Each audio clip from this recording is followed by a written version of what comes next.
नौकरी से कुछ नहीं बदलने वाला है। नौकरी से बदलेगी तो आपके घर की सब्जी, आज आलू की, कल भिंडी की, परसों तुरई की। सर एक चैलेंज आता है बहुत सारे लोगों का, वो आइडेंटिफाई नहीं कर सकते कि कौन सा बिजनेस सही है कौन सा गलत है। एक सेल्फी अगर एक साड़ी के अंदर किसी लेडीज ने ले ली है ना, तो दोबारा वो साड़ी नहीं पहनती है। एक फंक्शन में अगर वो पहन के चली गई तो बोले इसमें तो फोटोज हो गई मेरी। बहुत सारे लोगों के पास पैसा नहीं होता है स्टार्टिंग में, सोचते कि यार अगर मुझे ये बिजनेस चालू करना है तो लाखों रुपए चाहिए रहेगा, वो करना है तो लाखों रुपए चाहिए रहेगा। 25,000 30,000 रुपए की अमाउंट से आज आप नौकरी करते हुए इस बिजनेस को कर सकते हैं। आज तो कॉपी हो रही है सर वो चीज़, और सब अपने आप को कोशिश कर रहे हैं कि यार कैसे किसी तरीके से मेरा प्रोडक्ट लोगों तक पहुंच जाए। कोई जरूरत नहीं है किसी एक्सपीरियंस की। इस बिजनेस की ये खूबसूरती है सर। होली की सेल, मानसून की सेल, दीपावली की सेल, न्यू ईयर सेल, ये क्या है सर? ये डेड स्टॉक निकालने का तरीका है। आप देखते हैं 20% डिस्काउंट, अप टू 70% डिस्काउंट। 7,000 8,000 10,000 रुपए का जो मैं बेचता हूँ वो 50,000 रुपए में चांदनी चौक में बिकता है सर। मैं आपको हर बार बोलता हूं कि अगर आप बिजनेस चालू कर रहे हो तो सोशल मीडिया पे आपका प्रेजेंस होना ही चाहिए, क्योंकि सोशल मीडिया से आपके बिजनेस में बहुत अच्छा ग्रोथ आ जाता है। आज के गेस्ट मैं ऐसे ही आपके लिए लेके आया हूं जिन्होंने अपने बिजनेस को बहुत ही स्काई रॉकेट स्पीड से ग्रो किया just because of social media, और उनके पर्सनल ब्रांड की वजह से आज ट्रस्ट भी और सेल्स दोनों बिल्ड हो रहा है। तो चलो तुरंत ही उनसे समझते हैं कि किस तरीके से ये बिजनेस ग्रोथ होता है। तो चलो without wasting time, let's welcome today's guest Ajay Ajmera sir. Welcome sir to our podcast. Thank you sir, thank you very much sir आपसे मिलने की इच्छा मेरी बहुत टाइम से थी। आपके पॉडकास्ट सुने हैं, सोशल मीडिया पे आपको मैंने देखा है, एंड ऑनेस्टली स्पीकिंग एक बिजनेसमैन जब भी कंटेंट क्रिएशन करते हैं, अपने बिजनेस के बारे में बात करते हैं, तो मुझे बहुत अच्छा लगता है। तो मेरी बहुत टाइम से इच्छा थी आपसे मिलने की और आपसे समझने की कि किस तरीके से ये सोशल मीडिया आपके बिजनेस को ग्रो कर रहा है। सर सबसे पहले तो आप इतना थैंक यू दे रहे हैं, उससे बड़ा थैंक यू मैं आपको दे दूं। आपके साथ बैठा हूं, आपके साथ पॉडकास्ट कर रहा हूं, और आपने साथ में पॉडकास्ट करने के लायक समझा मुझे अपने साथ, इसके लिए बहुत तहे दिल से आपका शुक्रिया अदा करता हूं सर। और जैसा कि आपने कहा कि अपने बिजनेस को सोशल मीडिया पे लाने से आपको ग्रोथ मिलती है, सेल्स मिलती है, लेकिन मेरा ऐसा मानना नहीं है। सेल्स और ग्रोथ के लिए आप सोशल मीडिया पे बिल्कुल मत आइए, लेकिन आप जो कर रहे हैं अगर उसको लोगों को दिखाना है, वो लोगों को पता चलना चाहिए कि आप क्या कर रहे हैं। मैं हमेशा कहता हूँ एक ही बात, जंगल में मोर नाचा किसने देखा। तो अगर वो कुछ भी अच्छा आप कर रहे हैं तो वो दिखाने के लिए सोशल मीडिया है। फिर लोग डिसाइड करेंगे कि वो अच्छा है या ख़राब है या मीडियोकर है या जो भी है, फिर लोगों को डिसाइड करने दीजिए। आप उससे कुछ उम्मीद मत कीजिए कि मेरे को इससे सेल मिलेगी, मेरे को इससे ग्रोथ मिलेगी, या कुछ नहीं। जो आप कर रहे हैं उसको प्रेजेंट कीजिए, बस अच्छा है तो अपने आप लोग जुड़ते चले जाएंगे। सर ये हम बिज़नेस के बारे में बात करना चाहते हैं अभी। बेसिकली आज के जनरेशन जो भी यंग एंटरप्रेन्योर्स है, बिज़नेस चालू कर रहे हैं, तो वो कहीं ना कहीं वो लोग रील्स बनाने में बहुत ज़्यादा बिजी हो गए, वो एक्चुअल बिज़नेस के पेन को समझ नहीं रहे हैं। जबकि आपकी जर्नी में आपने बताया 1,200 रुपये पर मंथ की सैलरी से लेके आपने 2 लाख पर मंथ तक आपने ग्रो किया 19 साल में, और ब्रांड को भी नंबर 1 बनाया और अपना खुद का बिजनेस भी स्टार्ट किया, खुद का ब्रांड भी स्टार्ट किया। मैं ये जानना चाहता हूँ सर कि क्या क्या स्ट्रगल्स, क्या क्या पेन एरिया आपने फेस किए रहेंगे अपने अर्ली डेज़ में, क्योंकि I am very sure day 1 से तो हमारा बिजनेस इतना ग्रो नहीं हुआ रहेगा। तो क्या क्या ऐसे पेन एरियाज़ है जो एक यंग एंटरप्रेन्योर को मेंटली खुद को प्रिपेयर रखने चाहिए कि हाँ यार मैं बिज़नेस चालू कर रहा हूँ तो इतने महीने तो ये सारे पेन्स होने वाले हैं। मैं जेनजी वाले में नहीं हूँ, मैं तो पीछे वाली उसमें हूँ। जेनजी लोगों की क्या है, हथेली में सरसों चाहिए उनको, रात को बोया है सुबह खेती मिलके खा पी के नक्की करूँ, ऐसा चाहिए आज। तो ऐसा नहीं होता है सर। ये सबसे पहले आप ये अपने दिमाग से निकाल दीजिए। कोई भी काम आप कर रहे हैं, भले ही आप सोशल मीडिया पे दिखा रहे हैं उसको या कुछ भी कर रहे हैं, उसका रिजल्ट आपको आज नहीं मिलने वाला है, उसमें समय लगेगा। करेक्ट। मैं हमेशा अपने वीडियोस के अंदर बोलता हूँ लोगों को कि किसी भी बिज़नेस में या किसी भी काम में, आप नौकरी कर रहे हैं, बिज़नेस कर रहे हैं, सर्विस में हैं, कहाँ कैसे कर रहे हैं वो एक अलग चीज़ है, लेकिन कुछ भी आप कर रहे हैं तो 999 डेज़ अगर आपने उसको दिए शिद्दत से, पूरी शिद्दत से पूरा पुरुषार्थ आपने उसके पीछे लगाया है, तो आप हजारवां दिन आपका होगा, कोई रोक नहीं सकता है, ये तयशुदा बात है। लेकिन वो 999 डेज में आप उस बिजनेस को आपको देने पड़ेंगे, ना कि रील बनाने के लिए देने पड़ेंगे, है ना।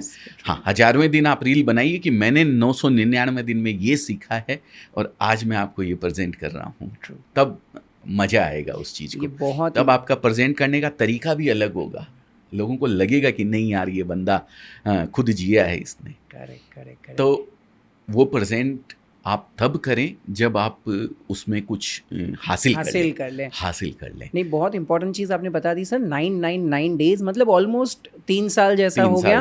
अगर आपने 3 साल 1000 दिन आपके बिजनेस को दे दिए तो वो बिजनेस के बारे में बहुत सारी चीज़ें आप ऐसे सीख जाओगे कि भाई कस्टमर से कैसे बात करना, डीलर से कैसे बात करना, प्रोडक्ट आता कैसे है, बिकता कैसे है, मार्केटिंग कैसे करना, बहुत सारी चीज़ें आपको ऑटोमेटिक समझ जाएगी।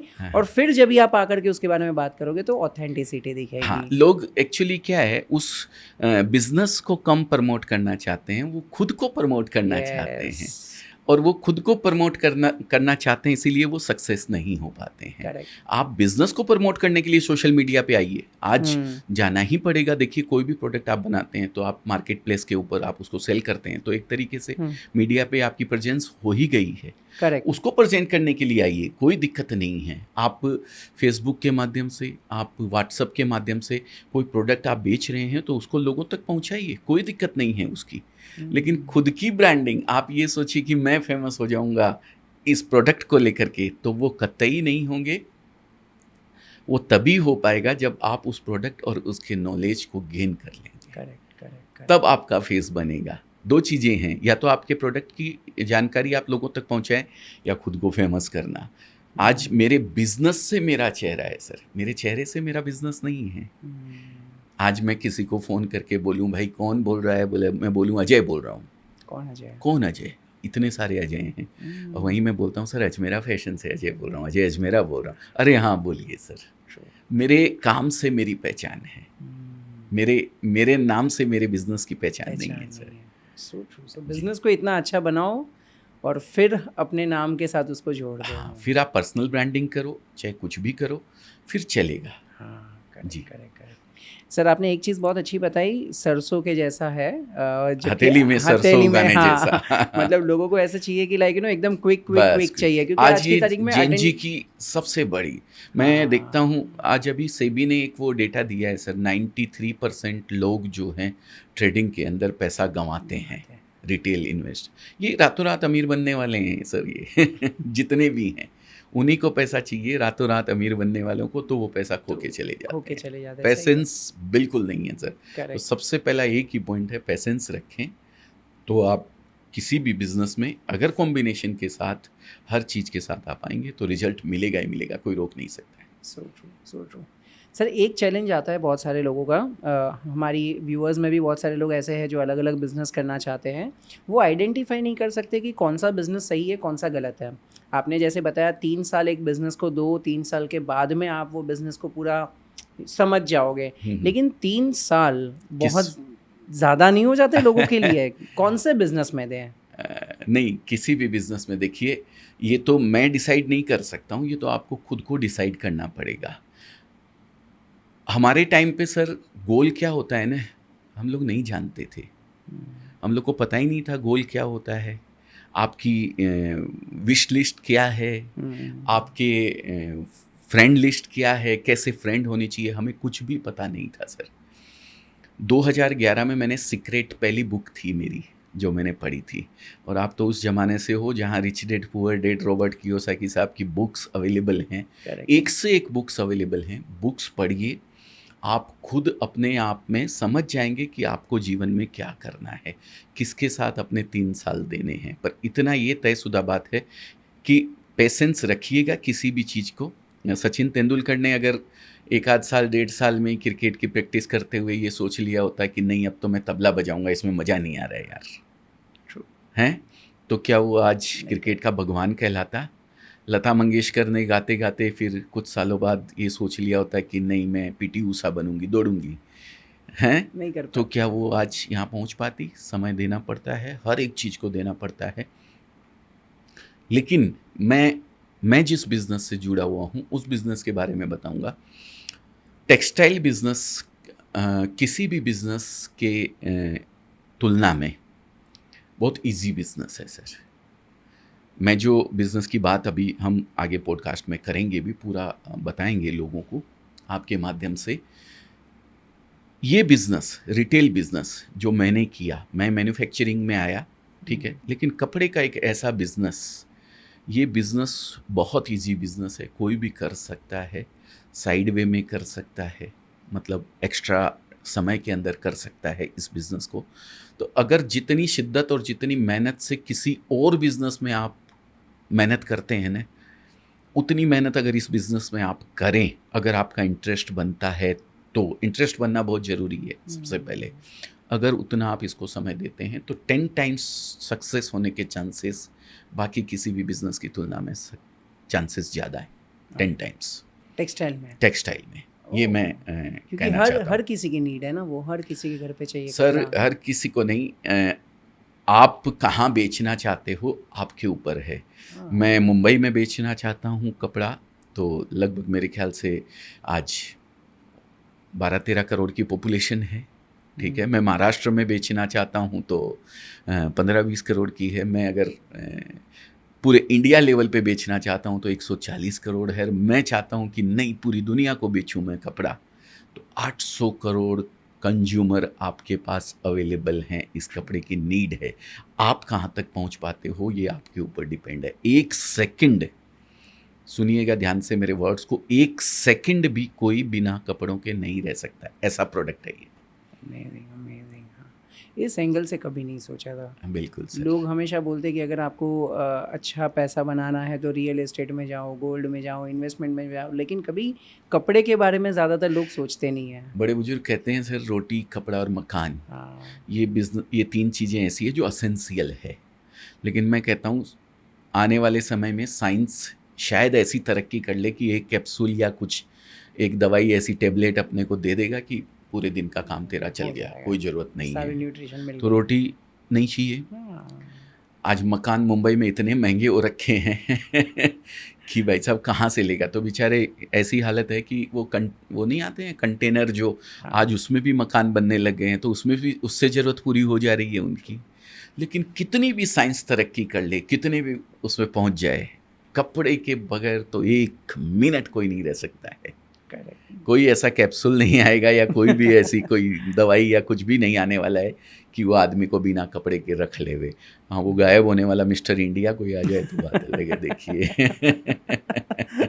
नहीं, बात तो सही है। और वो भी कपड़ा ऐसी चीज़ चाहिए कि बहुत बहुत बार ऐसा होता है कि हमारे कपड़ों से सामने वाला हमें जज करता है, तो हर बार हमें उस लेवल की मेंटेन करना चाहिए। सर फैशन इंडस्ट्री से जुड़ गया है आज। मैं हमारी ऑडियंस की बात करता हूँ, तो एक सेल्फी अगर एक साड़ी के अंदर किसी लेडीज़ ने ले ली है ना, तो दोबारा वो साड़ी नहीं पहनती है। एक फंक्शन में अगर वो पहन के चली गई तो बोले इसमें तो फोटोज़ हो गई, मेरी सेल्फी हो गई, अब तो दूसरा चाहिए सर। करेक्ट। तो ये फैशन से जुड़ गया है, तन ढांपने का खाली साधन नहीं रह गया है अब। और इस फैशन को मैं तो कहता हूँ भगवान उन सब की सोच को ऐसे ही मेंटेन रखे, खूब उनकी कैपेसिटी को दुरुस्त करे, हर फंक्शन के लिए अलग साड़ी और अलग प्रोडक्ट खरीदते रहें तो सबका धंधा चलता रहे। So true. Ji. Superb. Sir, हम जेनजीज के बिज़नेस के बारे में बात कर रहे थे। जैसे आपने बहुत अच्छा बताया कि उनका फ्रीक्वेंसी बहुत ज़्यादा, अटेंशन स्पेन बहुत कम हो गया है।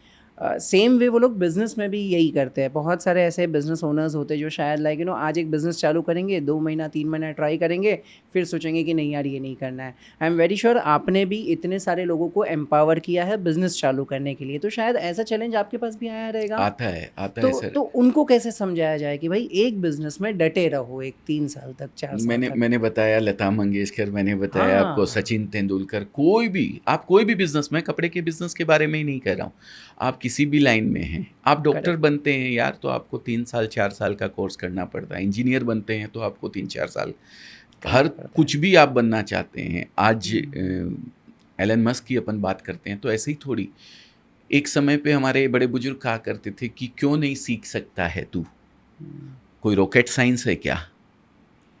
ऐसा एग्जाम्पल देते थे, दे बड़े देते, बुजुर्ग बोलते थे हाँ। ना, क्यों रॉकेट साइंस है क्या, क्यों तू नहीं कर नहीं सकता कर है। सकता। लेकिन आज एलन मस्क ने रॉकेट साइंस को इसको भी भी ये कर दिया है प्रूफ कि आप कर सकते हो।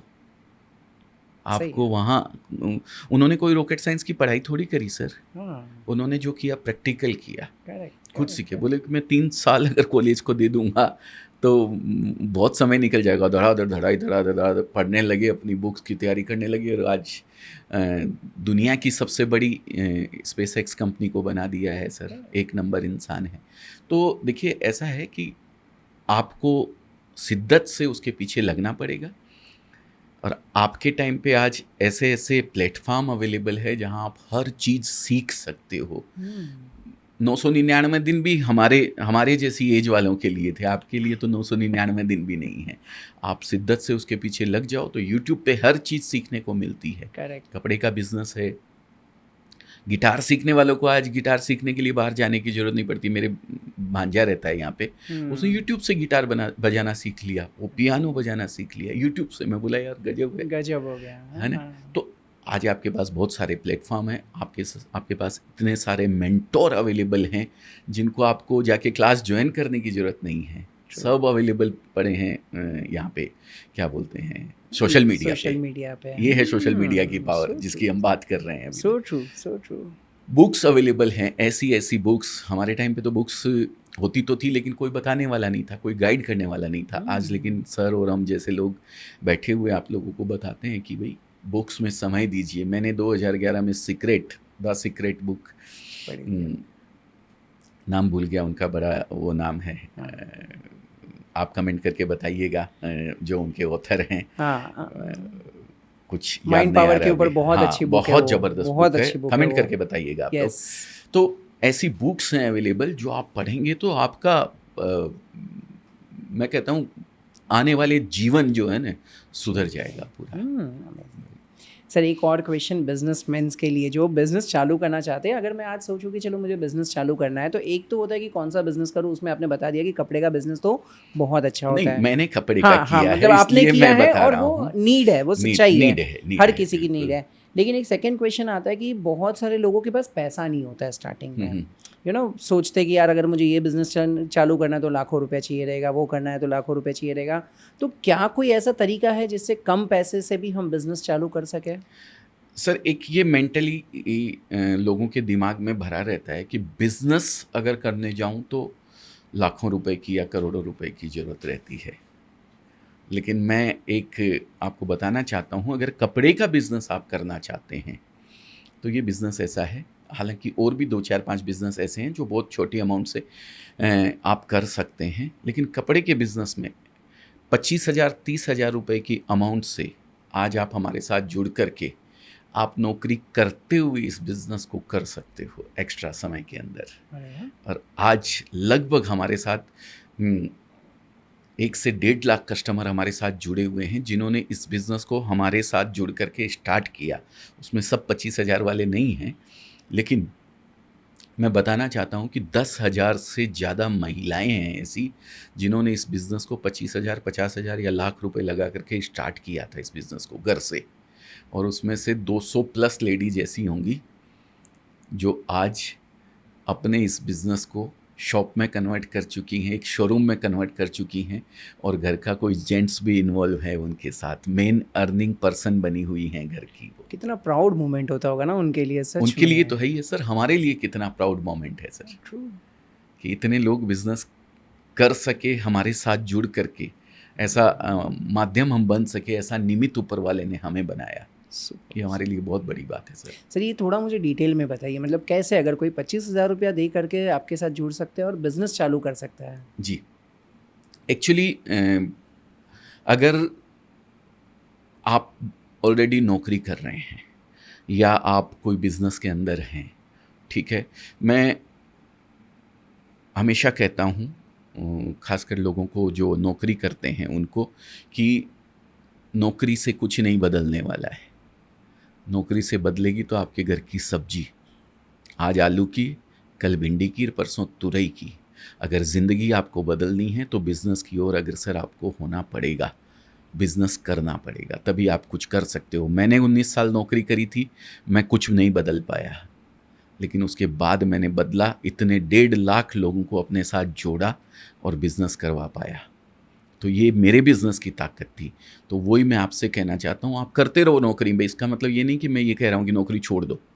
आपके घर में आपके फादर हैं, आपके रिटायर्ड फादर हैं, मम्मी हैं, दीदी हैं या वाइफ हैं, कोई भी हैं, आप उनको इस बिज़नेस को छोटे रूप में अजमेरा फैशन के साथ जुड़ करके घर से शुरुआत कर सकते हो। कोई दुकान लेने की ज़रूरत नहीं है, कोई स्टाफ रखने की ज़रूरत नहीं है। आप कुछ साड़ियाँ 25-30 हज़ार 50 हज़ार रुपये की ले जा करके घर से शुरू कर सकते हो। जैसा कि मैंने एक एग्जांपल बताया अभी लोगों को कि 10,000 महिलाएं हमारे साथ जुड़ी हुई हैं।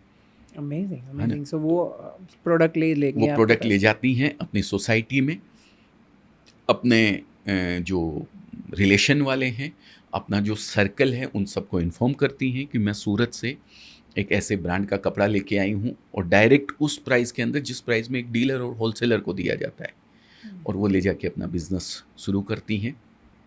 अब होता क्या है इसके अंदर सर, आप किसी भी शोरूम में जाएंगे तो उनके बहुत सारे खर्चे होते हैं सर, ठीक है ना। एक लेडीज़ घर से काम कर रही है तो उसके कोई खर्चे नहीं हैं कोई भी, ठीक है ना। वो 20-25% ऐड करके उस बिज़नेस को शुरुआत करती है, और 20-25% का मार्जिन घर से अगर आप काम करते हो तो बहुत अच्छा मार्जिन है, कोई दिक्कत नहीं है सर, और आराम से वो मार्जिन मिलता है। तो अगर ये बिज़नेस अगर आप करना चाहते हैं तो कोई ज़रूरत नहीं है नौकरी छोड़ने की, आप नौकरी करते हुए ही इस बिज़नेस को करवा दीजिए। 6 महीने साल भर बाद आपको ऐसा लगता है कि यार जितना समय मैं उस जॉब में दे रहा हूँ किसी और के लिए कमाई करने में, अगर मैं इस बिज़नेस को दूँ उतना ही समय तो उससे कहीं ज़्यादा कमा सकता हूँ, तब फिर आप अपनी जॉब क्विट कर दीजिए, फिर आप आ जाइए इस बिज़नेस के अंदर, कोई दिक्कत नहीं है। ये बहुत इंपॉर्टेंट चीज़ है सर, आपने जो बताया कि घर की जो महिलाएं हैं, विमेंस हैं, वो इस चीज़ को चालू करते हैं और आज अच्छा खासा पैसा कमा रहे हैं। जैसे अभी आपने एग्जांपल बताया, उन्होंने खुद का शोरूम ओपन कर लिया, घर का जेंट्स कोई इन्वॉल्व है सर, ये बहुत बड़ी बात होती है। उनका खुद का बिजनेस चालू हो गया, फैमिली का। अमेजिंग। और ये बहुत अच्छे तरीके से आपने एक्सप्लेन किया है, और ये बहुत अच्छे तरीके का बिजनेस है इनफैक्ट। सर इसमें ये बिज़नेस के अंदर जब भी आपसे कोई जुड़ता है, बिज़नेस चालू करता है, तो कहीं ना कहीं ये इन्वेंट्री या बिज़नेस कैसे करना, उसकी ट्रेनिंग या ये सारी चीज़ों के लिए भी आपका सपोर्ट मिलता है या कैसे? क्योंकि आई एम वेरी श्योर जो फीमेल्स चालू करेगी उनको इतना कुछ नहीं आता होगा बिज़नेस पर्सपेक्टिव से। सर यही इस बिज़नेस की खूबसूरती है, सबसे बड़ी चीज़। अगर एक लेडीज़ की बात करूं, उसको साग भाजी खरीदना अगर आता है, पैसा गिनना आता है, तो वो ये बिज़नेस आराम से कर सकती है। कोई ज़रूरत नहीं है किसी डिग्री की, कोई ज़रूरत नहीं है किसी एक्सपीरियंस की। इस बिज़नेस की ये खूबसूरती है सर, क्योंकि इतने में आपने ये चीज़ खरीदी है, वो आपको पता है, और इतने में मुझे बेचनी है 25% जोड़ के या 20% जोड़ के या 10% जोड़ के या 50% जोड़ के, उतना तो कोई भी निकाल सकता है। प्याज मैंने 20 रुपये किलो खरीदे हैं, और मुझे ले जाके मैं 30 रुपये किलो बेचूंगा तो प्रॉफिट होने वाला है, मैं 19 रुपये बेचूंगा तो नुकसान होने वाला है। क्या ज़रूरत है किसी डिग्री की सर? ये इस बिज़नेस की खूबसूरती है सर। कोई भी कर सकता है, लेकिन एक सर्टेन लेवल तक। आप घर से बिजनेस कर रहे हो तो किसी सपोर्ट की आपको ज़रूरत नहीं है। एक सपोर्ट होता है खाली कि आपके एरिया के अंदर क्या टेस्ट बिकेगा। कपड़े का एक ट्रेडिशनल टेस्ट होता है सर, जो राजस्थान में बिकता है वो तमिलनाडु में नहीं बिकेगा, जो तमिलनाडु में बिकता है वो महाराष्ट्र में नहीं बिकेगा, जो महाराष्ट्र में बिकता है वो वेस्ट बंगाल में नहीं बिकेगा। ये एक टेस्ट की बात होती है, उसके लिए हम गाइड करते हैं पूरे तरीके से। हर एक हमारी टीम के जो मेंबर्स हैं, आपकी लैंग्वेज तक आपको, आप तो हिंदी भाषी हैं, हम लोग जो नॉर्थ वाले हैं उनको हिंदी भाषा तो चल जाती है, आ जाती है, लेकिन साउथ से सर हमारे पास कस्टमर्स जुड़े हुए हैं जिनको हिंदी बोलना तक नहीं आता है। आप कॉल कीजिए, आपको तमिल है तो तमिल में, मलयालम है तो मलयालम में, तेलुगु है तो तेलुगु में, कन्नड़ है तो कन्नड़ में, हर लैंग्वेज, उड़ीसा हो चाहे कोई भी लैंग्वेज हो, हर लैंग्वेज के बच्चे हमारे पास अवेलेबल हैं, जो आपका टेस्ट तो आपको बताएंगे ही बताएंगे, आप ही की लैंग्वेज में बताएंगे, आप ही की भाषा में बताएंगे। तो ये चीज़ें एक सर्टेन लेवल से ऊपर जब आप जाते हैं तो हमारा सपोर्ट रहता है पूरा। आप बड़ी शॉप में बिज़नेस कर रहे हो, अजमेरा ट्रेंड्स की फ्रेंचाइजी ले रहे हो, अजमेरा फैशन की, अजमेरा ट्रेंड्स की, तो आपको ट्रेनिंग भी दी जाती है, 3 दिन की ट्रेनिंग होती है आपकी। तो हर तरीके का सपोर्ट अजमेरा फैशन की तरफ से रहता है, कोई ऐसा उसमें वो नहीं है। लेकिन आप छोटे लेवल पे कर रहे हो तो किसी भी चीज़ की ज़रूरत नहीं है, फिर आप खुद, आपका कस्टमर आपको सब चीज़ सिखा देगा, एवरीथिंग। ट्रू जी। 2-3 चीज़ें सर दिमाग में आती हैं। मैं जस्ट अभी सोच रहा था कि अगर मेरे घर पे अगर एक कोई बिज़नेस चालू करे, मेरे फैमिली में वाइफ़ या मम्मी या कोई भी बिज़नेस चालू करे, तो 2-3 चीज़ें उनके दिमाग में आएगी। मैं आपसे पूछना चाहूँगा, पहला क्वेश्चन तो उनका आएगा कि मैं अजमेरा फैशन के ही प्रोडक्ट्स क्यों खरीदूँ? मतलब उसमें क्या ऐसी यूएसपी है जो हमारे आस-पास की कोई दुकानों में नहीं मिलता है? देखिए, यहाँ से आप लेंगे कपड़ा, एक तो सूरत में बनता है, आपको पता है। हिंदुस्तान के किसी भी कोने में आप चले जाइए, कपड़े की दुकान अगर किसी की है तो सूरत के बगैर आपकी उस दुकानदार की गति नहीं है। उसको सूरत का कपड़ा लेना पड़ेगा, चाहे वो अपने ही एरिया में बैठे किसी होलसेलर से ले ले या फिर खुद जाके सूरत ले ले। करेक्ट। अब अजमेरा फैशन ही क्यों, उसकी क्या यूएसपी है? उसकी यूएसपी ये है कि आप एक रिटेलर हैं अगर, और आप सूरत जाएंगे तो आपको कोई कपड़ा नहीं देगा। अगर देगा तो आपको 15%, 20% एक्स्ट्रा पे करना पड़ेगा, पहली चीज़। अब आप कहते हैं फिर मैं सूरत ही नहीं जाऊँगा, यहीं ले लूँगा किसी से, तो वो भी जो सूरत से लेके आया है वो फ्री सेवा तो आपकी करेगा नहीं, वो आपको 10%, 15% या 20% आपको ऊपर लगाएगा। ठीक है, तो आपका कपड़ा उतना महंगा हो जाएगा, फिर आप उसको घर से बेच के उतना नहीं कमा सकते हो जितना कि मैंने बताया 25-30% में तो आप उस कपड़े को बेच करके कमा सकते हो। करेक्ट। अगर आप अजमेरा फैशन से कपड़ा खरीद करके बेचते हो तो जिस प्राइस के अंदर एक रिटेलर आप ही के शहर में बैठा किसी से परचेज करता है ना, उतने में आप बेच करके कमा सकते हो सर। ये यूएसपी है अजमेरा फैशन की, क्योंकि मेरे यहाँ रेट का कोई फ़र्क नहीं है। 1 करोड़ का मेरा डीलर अगर ये मुंबई है, मुंबई में ही 1 करोड़ का डीलर विक्रोली मुंबई से ही है ना? यस, विक्रोली में हमारे डीलर हैं। उन डीलर के बगल से अगर कोई आके मेरे को बोलेंगे, कोई लेडीज़, कि मेरे को सर 25,000 रुपये का कपड़ा चाहिए, मैं बिज़नेस शुरू करना चाहती हूँ, तो मैं उसको भी उसी प्राइस में दूंगा जिस प्राइस के अंदर उस डीलर को कपड़ा दिया है। ये यूएसपी है अजमेरा फैशन की सर। इसके लिए लोग जुड़ते हैं और जुड़ते चले जा रहे हैं। अमेजिंग। बिल्कुल। सो ये बहुत इंपॉर्टेंट चीज़ आपने बता दी। कम प्राइस में जो रिटेलर को मिलता है वो प्राइस में आपको मिल रहा है, ताकि आपको प्रॉफिट मार्जिन अच्छा मिल जाए और आप अच्छे से ग्रो कर पाओ। एब्सोल्युटली। सेकंड क्वेश्चन आता है, कोई भी अगर पर्सन आपके साथ जुड़ना चाहे कि अगर कल को चलो मैंने 25-30 हज़ार का प्रोडक्ट आपके पास से ले लिया और फॉर वट एवर रीज़न वो मैं नहीं बेच पाया, तो फिर क्या होगा? कभी भी नहीं बेच पाएंगे सर। आप अगर ये सोचते हैं कि ये रिलायंस के शेयर हैं, 1200 रुपये में मैंने 100 शेयर खरीदे हैं, 1500 रुपये हुए और मैं बेच के निकल गया, 300 रुपये का मेरा प्रॉफिट हो गया, 100 शेयर के अंदर 30,000 रुपये कमा लिए, तो ये कभी भी नहीं हो सकता है इस बिज़नेस के अंदर, कपड़े के बिज़नेस के अंदर। कपड़े के बिज़नेस में आप तभी पाँव रखना जब आप कंटिन्यू इसको करने की इच्छा हो। आपका 10%, 20%, 25%, 50% कपड़ा बिकेगा, फिर आपको रिफ़िल करना पड़ेगा।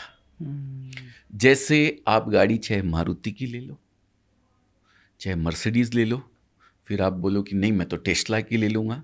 अरे भाई कोई बात नहीं, लेकिन पेट्रोल तो डलवाना पड़ेगा ना उसके अंदर। करेक्ट। कितनी भी महंगी गाड़ी ले लीजिए, कितना अच्छा ब्रांड ले लीजिए, कुछ भी कर लीजिए, तो रिफ़िलिंग बहुत ज़रूरी है सर कपड़े के बिज़नेस के अंदर। और यही एक कारण है कि लोग बीच में ही मोल्ड हो जाते हैं। 50,000 का कपड़ा लेके आए आप, 25,000 का कपड़ा बिका, वो 25,000 का खाया पिया, नक्की हो गए, अब बोले 25,000 का पड़ा हुआ है मेरे पास, अब मैं क्या करूं। कभी नहीं बिकने वाला। आपका कस्टमर एक बार आपके पास आके गया है ना, तो उसको दोबारा आएगा तो कुछ नया ज़रूर दिखना चाहिए आपकी शॉप के ऊपर या आपके घर के अंदर। जैसे भी आप बिज़नेस कर रहे हो उसमें कुछ ना कुछ रिफिलिंग करते रहिए, तो आपका पुराना भी बिकेगा, नया भी बिकेगा। हाँ, डेड स्टॉक, मैं ये नहीं कहता हूँ कि डेड स्टॉक होगा ही नहीं। कुछ प्रोडक्ट 10%, 5% ऐसे होते हैं जो आपके रुक जाते हैं। करेक्ट। तो वो तरीका है सर, आप किसी भी मॉल में आप जाते हैं, 26 अगस्त की सेल, हाँ, होती है। 26 जनवरी की सेल, 15 अगस्त की सेल, होली की सेल, मानसून की सेल, दीपावली की सेल, न्यू ईयर सेल, ये क्या है सर? ये डेड स्टॉक निकालने का तरीका है ना? तो डेड स्टॉक होगा, इससे घबराने की ज़रूरत नहीं है। आपने 100 पीस पहली बार में मेरे से खरीदे हैं, आपने 90 पीस मार्जिन से बेच लिए हैं और 10 पीस आपके रुकते हैं, तो उसको कोस्ट टू कोस्ट निकाल देने का कोई टेंशन लेने की ज़रूरत नहीं है। उसको निकालने के बहुत सारे तरीके होते हैं। 2 पे 1 फ्री कर दिया, या आपने जो उस पर मार्जिन ऐड किया है वो लेस कर दिया। आप देखते हैं 20% discount, up to 70% discount. Sir lehenga एक ऐसा प्रोडक्ट है हमारा जिसके अंदर जो 7,000, 8,000, 10,000 रुपये का जो मैं बेचता हूँ वो 50,000 रुपये में चांदनी चौक में बिकता है सर, एक लहंगा। तो उस पर आपने 70%, 80% भी दे दिया तो क्या फ़र्क पड़ जाता है? करेक्ट। तो ये डेड स्टॉक निकालने का तरीका है। और एक इसका फ़ायदा सबसे बड़ा एक ये है, आप अपनी दुकान के बाहर एक सेल लगा सकते हो अप टू 70%। ट्रू। तो डेड स्टॉक नहीं होगा तो अप टू 70% सेल कैसे लगाओगे? ये एक एक्स्ट्रा अपॉर्चुनिटी है। इसको प्रॉब्लम की तरह मत देखिए, इसको अपॉर्चुनिटी की तरह देखिए। एक कस्टमर जो हमेशा किसी दूसरे दुकान से लेता है वो अट्रैक्ट होता है ये देख के कि अरे यार यहाँ तो सेल लगी हुई है, चलो यहाँ चलते हैं। So true. तो ये मार्केटिंग का एक पार्ट हो गया। हाँ, आपको एक्स्ट्रा। absolutely. अब फ्रेश स्टॉक में तो आप लगा नहीं पाओगे ऐसा। तो कुछ डेड होगा तभी तो लगाओगे ना। तो Correct. डेड होना चाहिए, और होता है 10%, 5%, 20% कपड़ा, उसमें घर से आपके कुछ नहीं लगता है, वो निकाल दो। ये तरीका है। अमेजिंग। तो सर वुमेंस के लिए तो बहुत अच्छी चीज़ है, उनको तो स्टार्ट करना ही चाहिए। क्या अगर कोई ये पॉडकास्ट देख रहा है, हमारा कोई कॉलेज स्टूडेंट जो अभी जस्ट अपना करियर स्टार्ट कर रहा है या करना चाहता है, तो क्या वो भी ये सारी चीज़ें कर सकते हैं? और कर सकते हैं तो क्या डिफरेंट तरीके से कर सकते हैं? सर देखिए, इस बिज़नेस को करने के बहुत सारे तरीके हैं।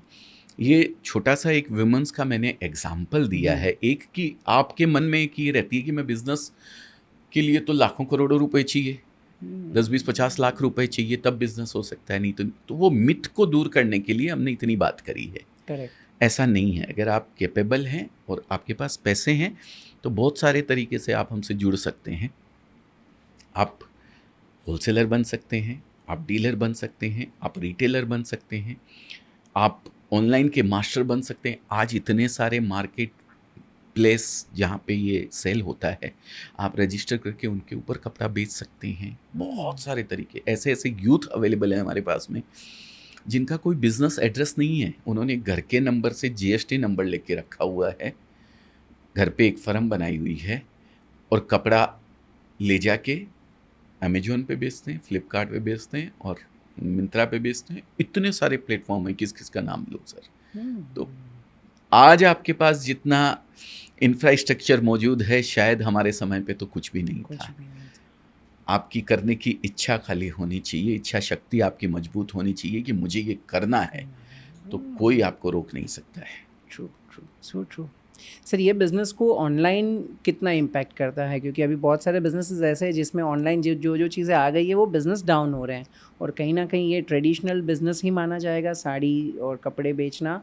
तो एक बात तो मैं भी एग्री करता हूँ कि लोग फील करेंगे फिर लेंगे, लेकिन कितना इम्पैक्ट हुआ है और कैसे इसका फ्यूचर आप देखते हो? सर देखिए, मैंने आपको बताया ये इम्पैक्ट हो ही नहीं सकता है। कैसे इम्पैक्ट नहीं हो सकता, इसका एग्जाम्पल मैंने आपको पहले भी दिया। 140 करोड़, 800 करोड़ पूरी दुनिया के अंदर, आप कहाँ तक पहुँचना चाहते हो? ये वैसी बात कर रहा हूँ मैं जैसे आप समंदर में कांटा डालते हो मछली पकड़ने के लिए। करेक्ट। और आप ही के बगल में दूसरा एक आदमी आके बैठ के कांटा डाल रहा है, आपको यार कंपटीशन कर रहा है मेरे से। वो कंपटीशन है? कहीं नहीं है, कहीं कंपटीशन नहीं है। और कंपटीशन तो मैं कहता हूँ आपके प्रोडक्ट को और ज़्यादा निखारने के लिए बहुत ज़रूरी है, होना चाहिए, मैं तो कहता हूँ। पर इतने आपके पास में कस्टमर अवेलेबल है ना, इतना सारा बाजार भरा पड़ा है ना लोगों से, कि इसमें कंपटीशन का कोई बाउंडेशन है ही नहीं। बस आपकी एक थोड़ी सी वो अंदर से वो होनी चाहिए कि नहीं, मैं इस समंदर में से मछली पकड़ रहा हूँ, मेरे भाग्य की आ रही है और बहुत सारी मछलियाँ हैं, दूसरा कोई पकड़ रहा है तो पकड़ने दो, कोई दिक्कत नहीं है। ट्रू। समुद्र में मछलियाँ ख़त्म होने वाली थोड़ी है। So true. बस ऐसा ही है सर। सर आपने बताया 10,000 से ज़्यादा विमेंस हैं जो आपके साथ जुड़े हैं, जो बिज़नेस कर रहे हैं, कहीं ना कहीं कोई 25,000 से, कोई 50,000 से, कोई शोरूम के माध्यम से। मुझे जस्ट एक बताइए कि क्या क्या उनके लाइफ में बड़े बड़े चैलेंजेस आते हैं ये बिजनेस करने के लिए, और आपने उनको कैसे सॉल्व किया है? देखिए, चैलेंजेस और कोई ज़्यादा नहीं आता है, चैलेंजेस एक ही मन के अंदर लोगों के आता है, जो नया शुरू करते हैं उनके। तो बोले यार मैं लाख रुपए का कपड़ा लाया था, 50,000 का बिक गया सर, 50,000 का नहीं बिक रहा है, अब क्या करूँ? हम्म। वो एक सबसे बड़ा इसका चैलेंज रहता है। इनके लिए ही मैं ये बार-बार जो लोगों से कह रहा हूँ कि रिफिलिंग बहुत ज़रूरी है, वो आप करते रहते हैं, तो क्या है नया कपड़ा भी बिकता है और पुराना भी बिकता निकलते जाएगा साथ। बिकता है। ये एक चैलेंज इस कपड़े के बिज़नेस, हाँ, मैन्युफैक्चरिंग लाइन है तो देखिए बहुत सारे चैलेंजेज़ आते ट्रू। हैं, पर ये मैं रिटेल बिज़नेस की बात कर रहा हूँ, जो भी हम बात कर रहे हैं। तो रिटेल बिज़नेस के लिए ज़्यादा कोई चैलेंज की वो नहीं है, आपको पेशेंस रखने की ज़रूरत है। 2 चीज़ें इसके अंदर होती है, एक जगह और एक समय। जैसा आपने सुना होगा ना कि मौत निश्चित है, नियत समय और नियत जगह पे आ ही जाएगी, है ना? वैसा ही कपड़े का सूरत के लिए एक ये ख़ास बात है, अ, सूरत का बुना और बकरे का जना कब तक खैर मनाएगा। तो ये कपड़ा ऐसा है, सूरत का खासकर मैं बात कर रहा हूँ, बिकना ही बिकना है। समय और नियत जगह की खाली देर रहती है, नियत समय और सही जगह की, कपड़ा कोई नहीं रुकता है, सब बिक जाता है। इस चीज़ का थोड़ा ध्यान रखें आप। अगर आप कहीं से बिज़नेस कर रहे हैं ये, तो इस चीज़ का ध्यान रखें। और अगर आप अजमेरा फैशन से करते हैं ये बिज़नेस, तो वो चीज़ के लिए तो हमारा डेटाबेस हमें पूरा बताता है। हैदराबाद से आज तक सबसे ज़्यादा डिमांड किस प्रोडक्ट की आई है, तो वैसा ही प्रोडक्ट, वैसी ही डिज़ाइन, वैसा ही टेस्ट हम कस्टमर को देते हैं। वही हम 10 चीज़ें आपके सामने रखेंगे, उसमें से आप 2 चीज़ लेते हैं, तो उसके बिकने की जो प्रोबेबिलिटी है, वो बहुत ज़्यादा हो जाती है। तो टेस्ट और समय। और एक चीज़ और, आप मैंने टेस्ट का तो बता दिया, जगह का कि राजस्थान वाला राजस्थान में बिकेगा, हैदराबाद वाला हैदराबाद में बिकेगा।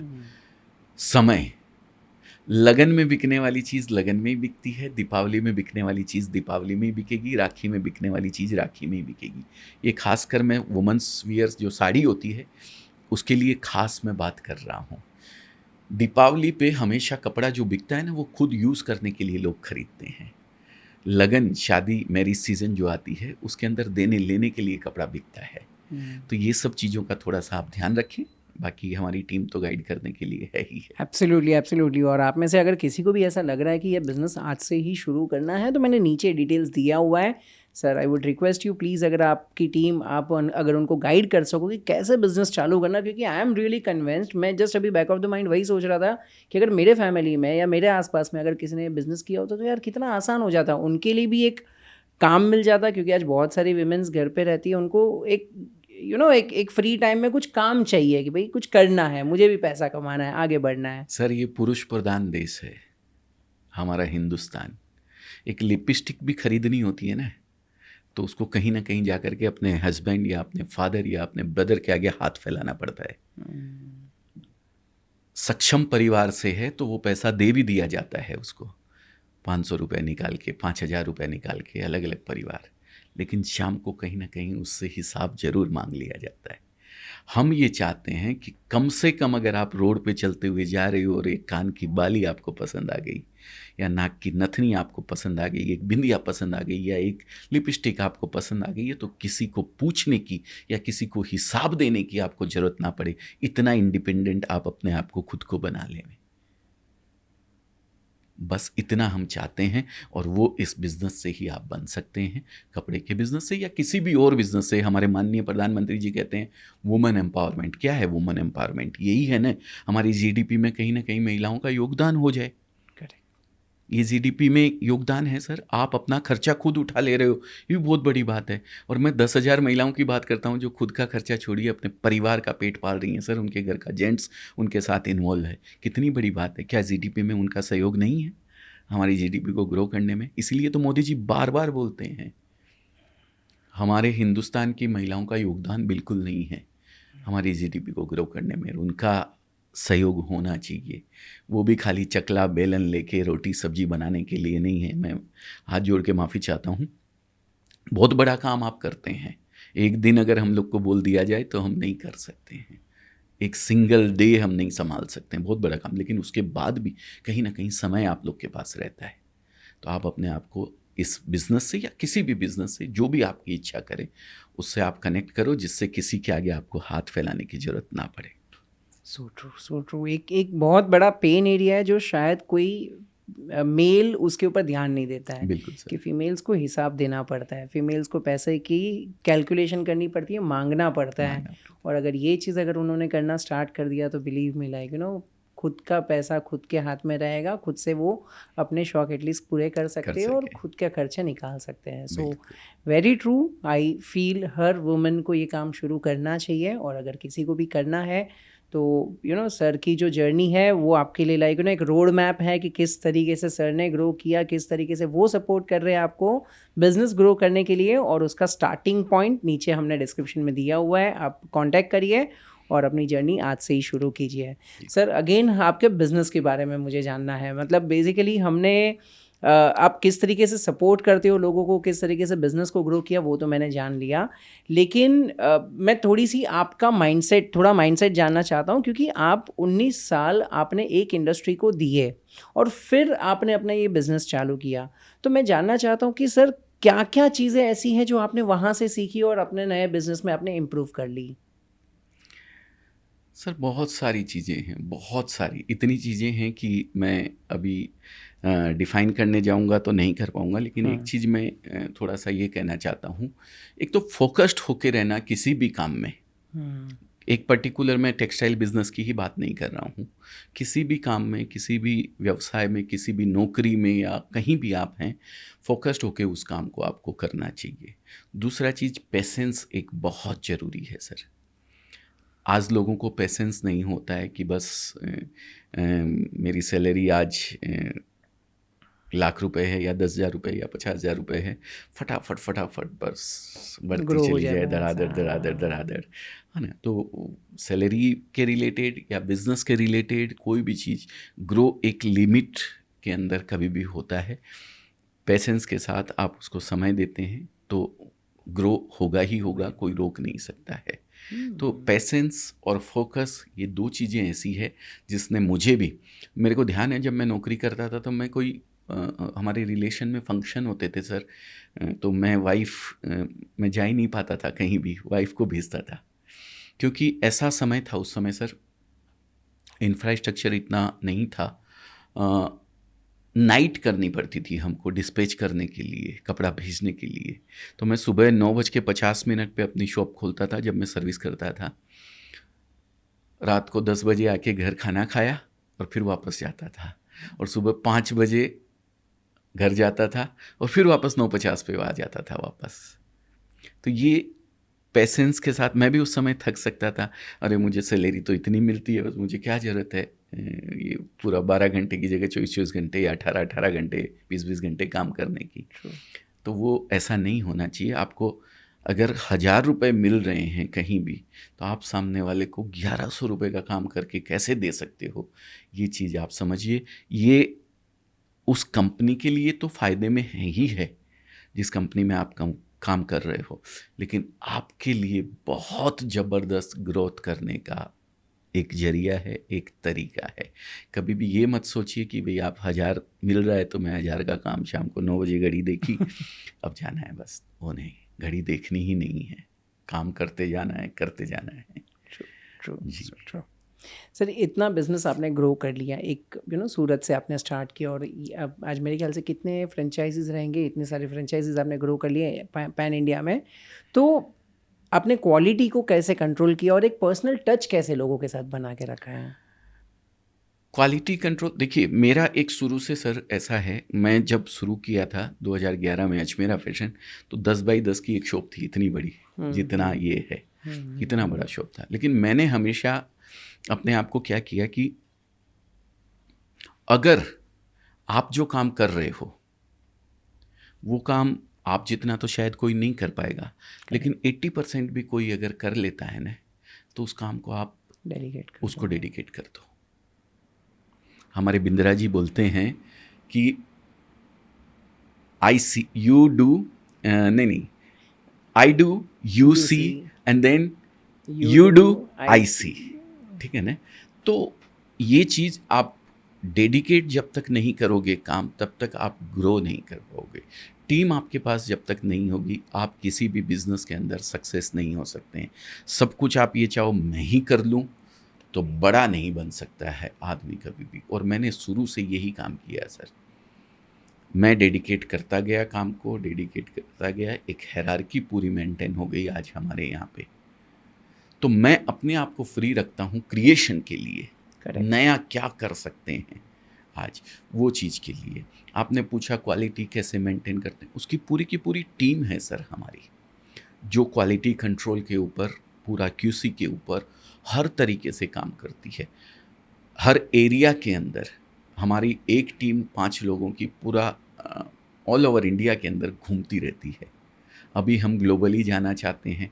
125 आउटलेट, 125 से भी प्लस आउटलेट्स हमारे ऑल ओवर इंडिया के अंदर है फ्रेंचाइजी मॉडल के।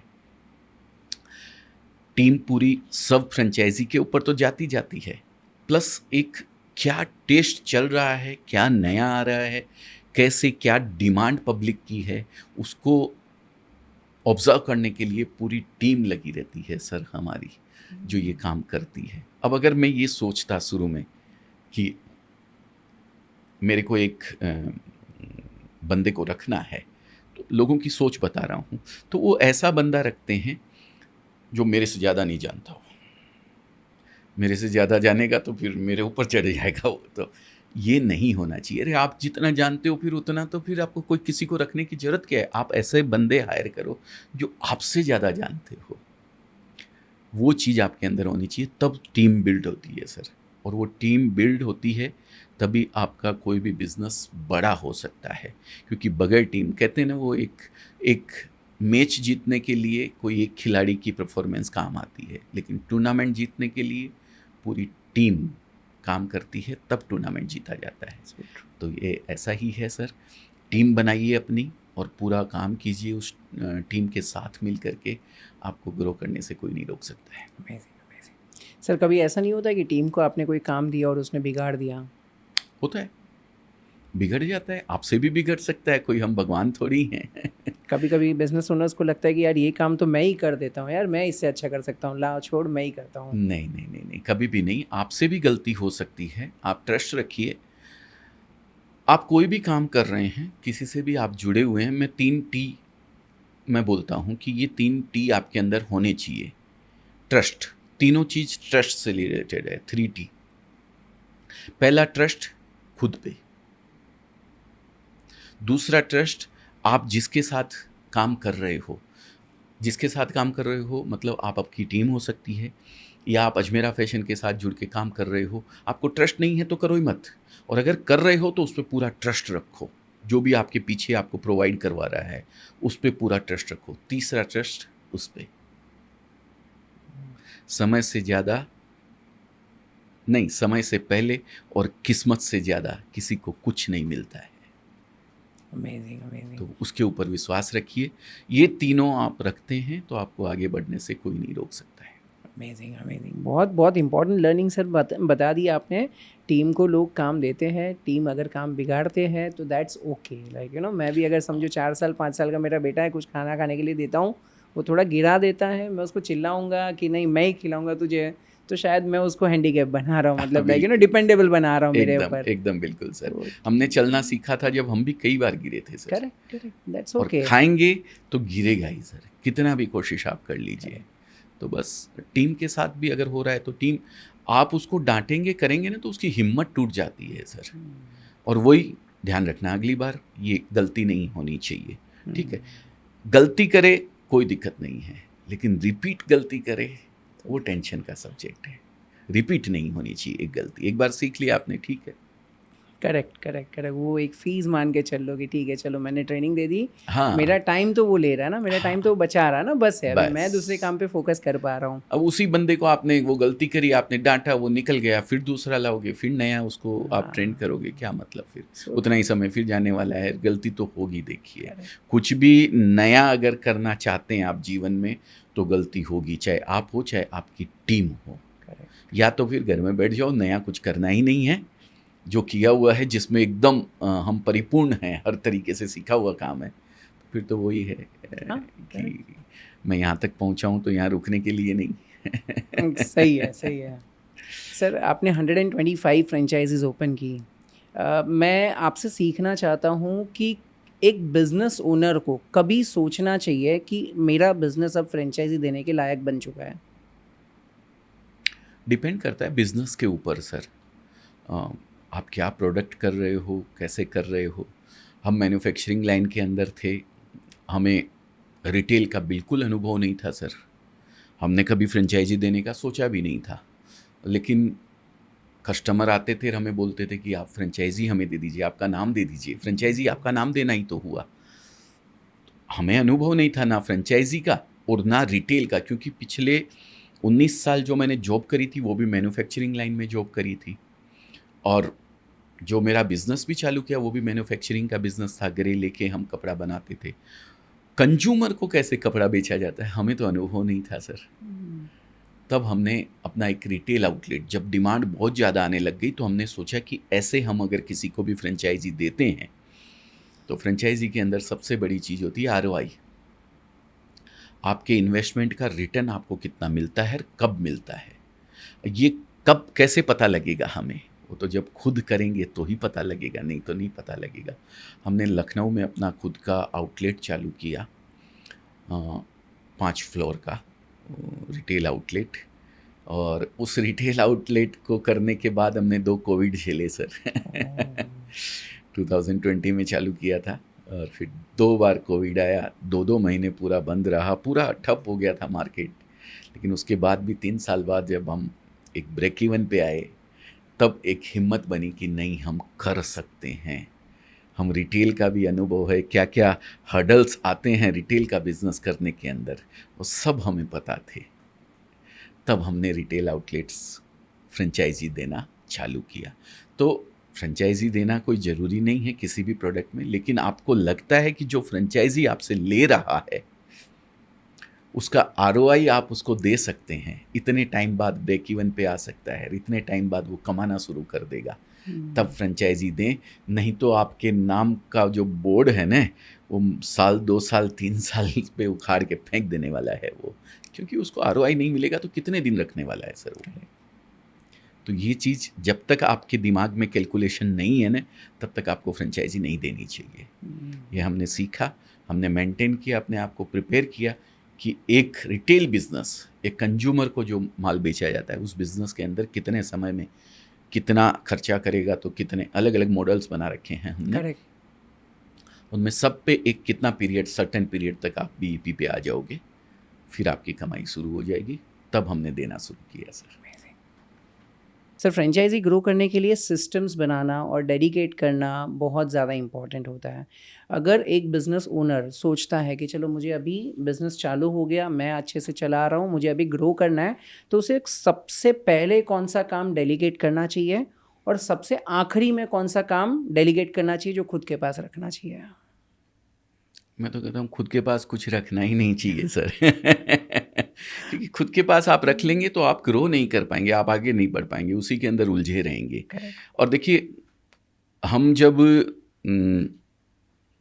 किसी पहाड़ पे चढ़ने की कोशिश करते हैं ना, तो हमें नीचे से जो नज़र आता है वही दिखता है।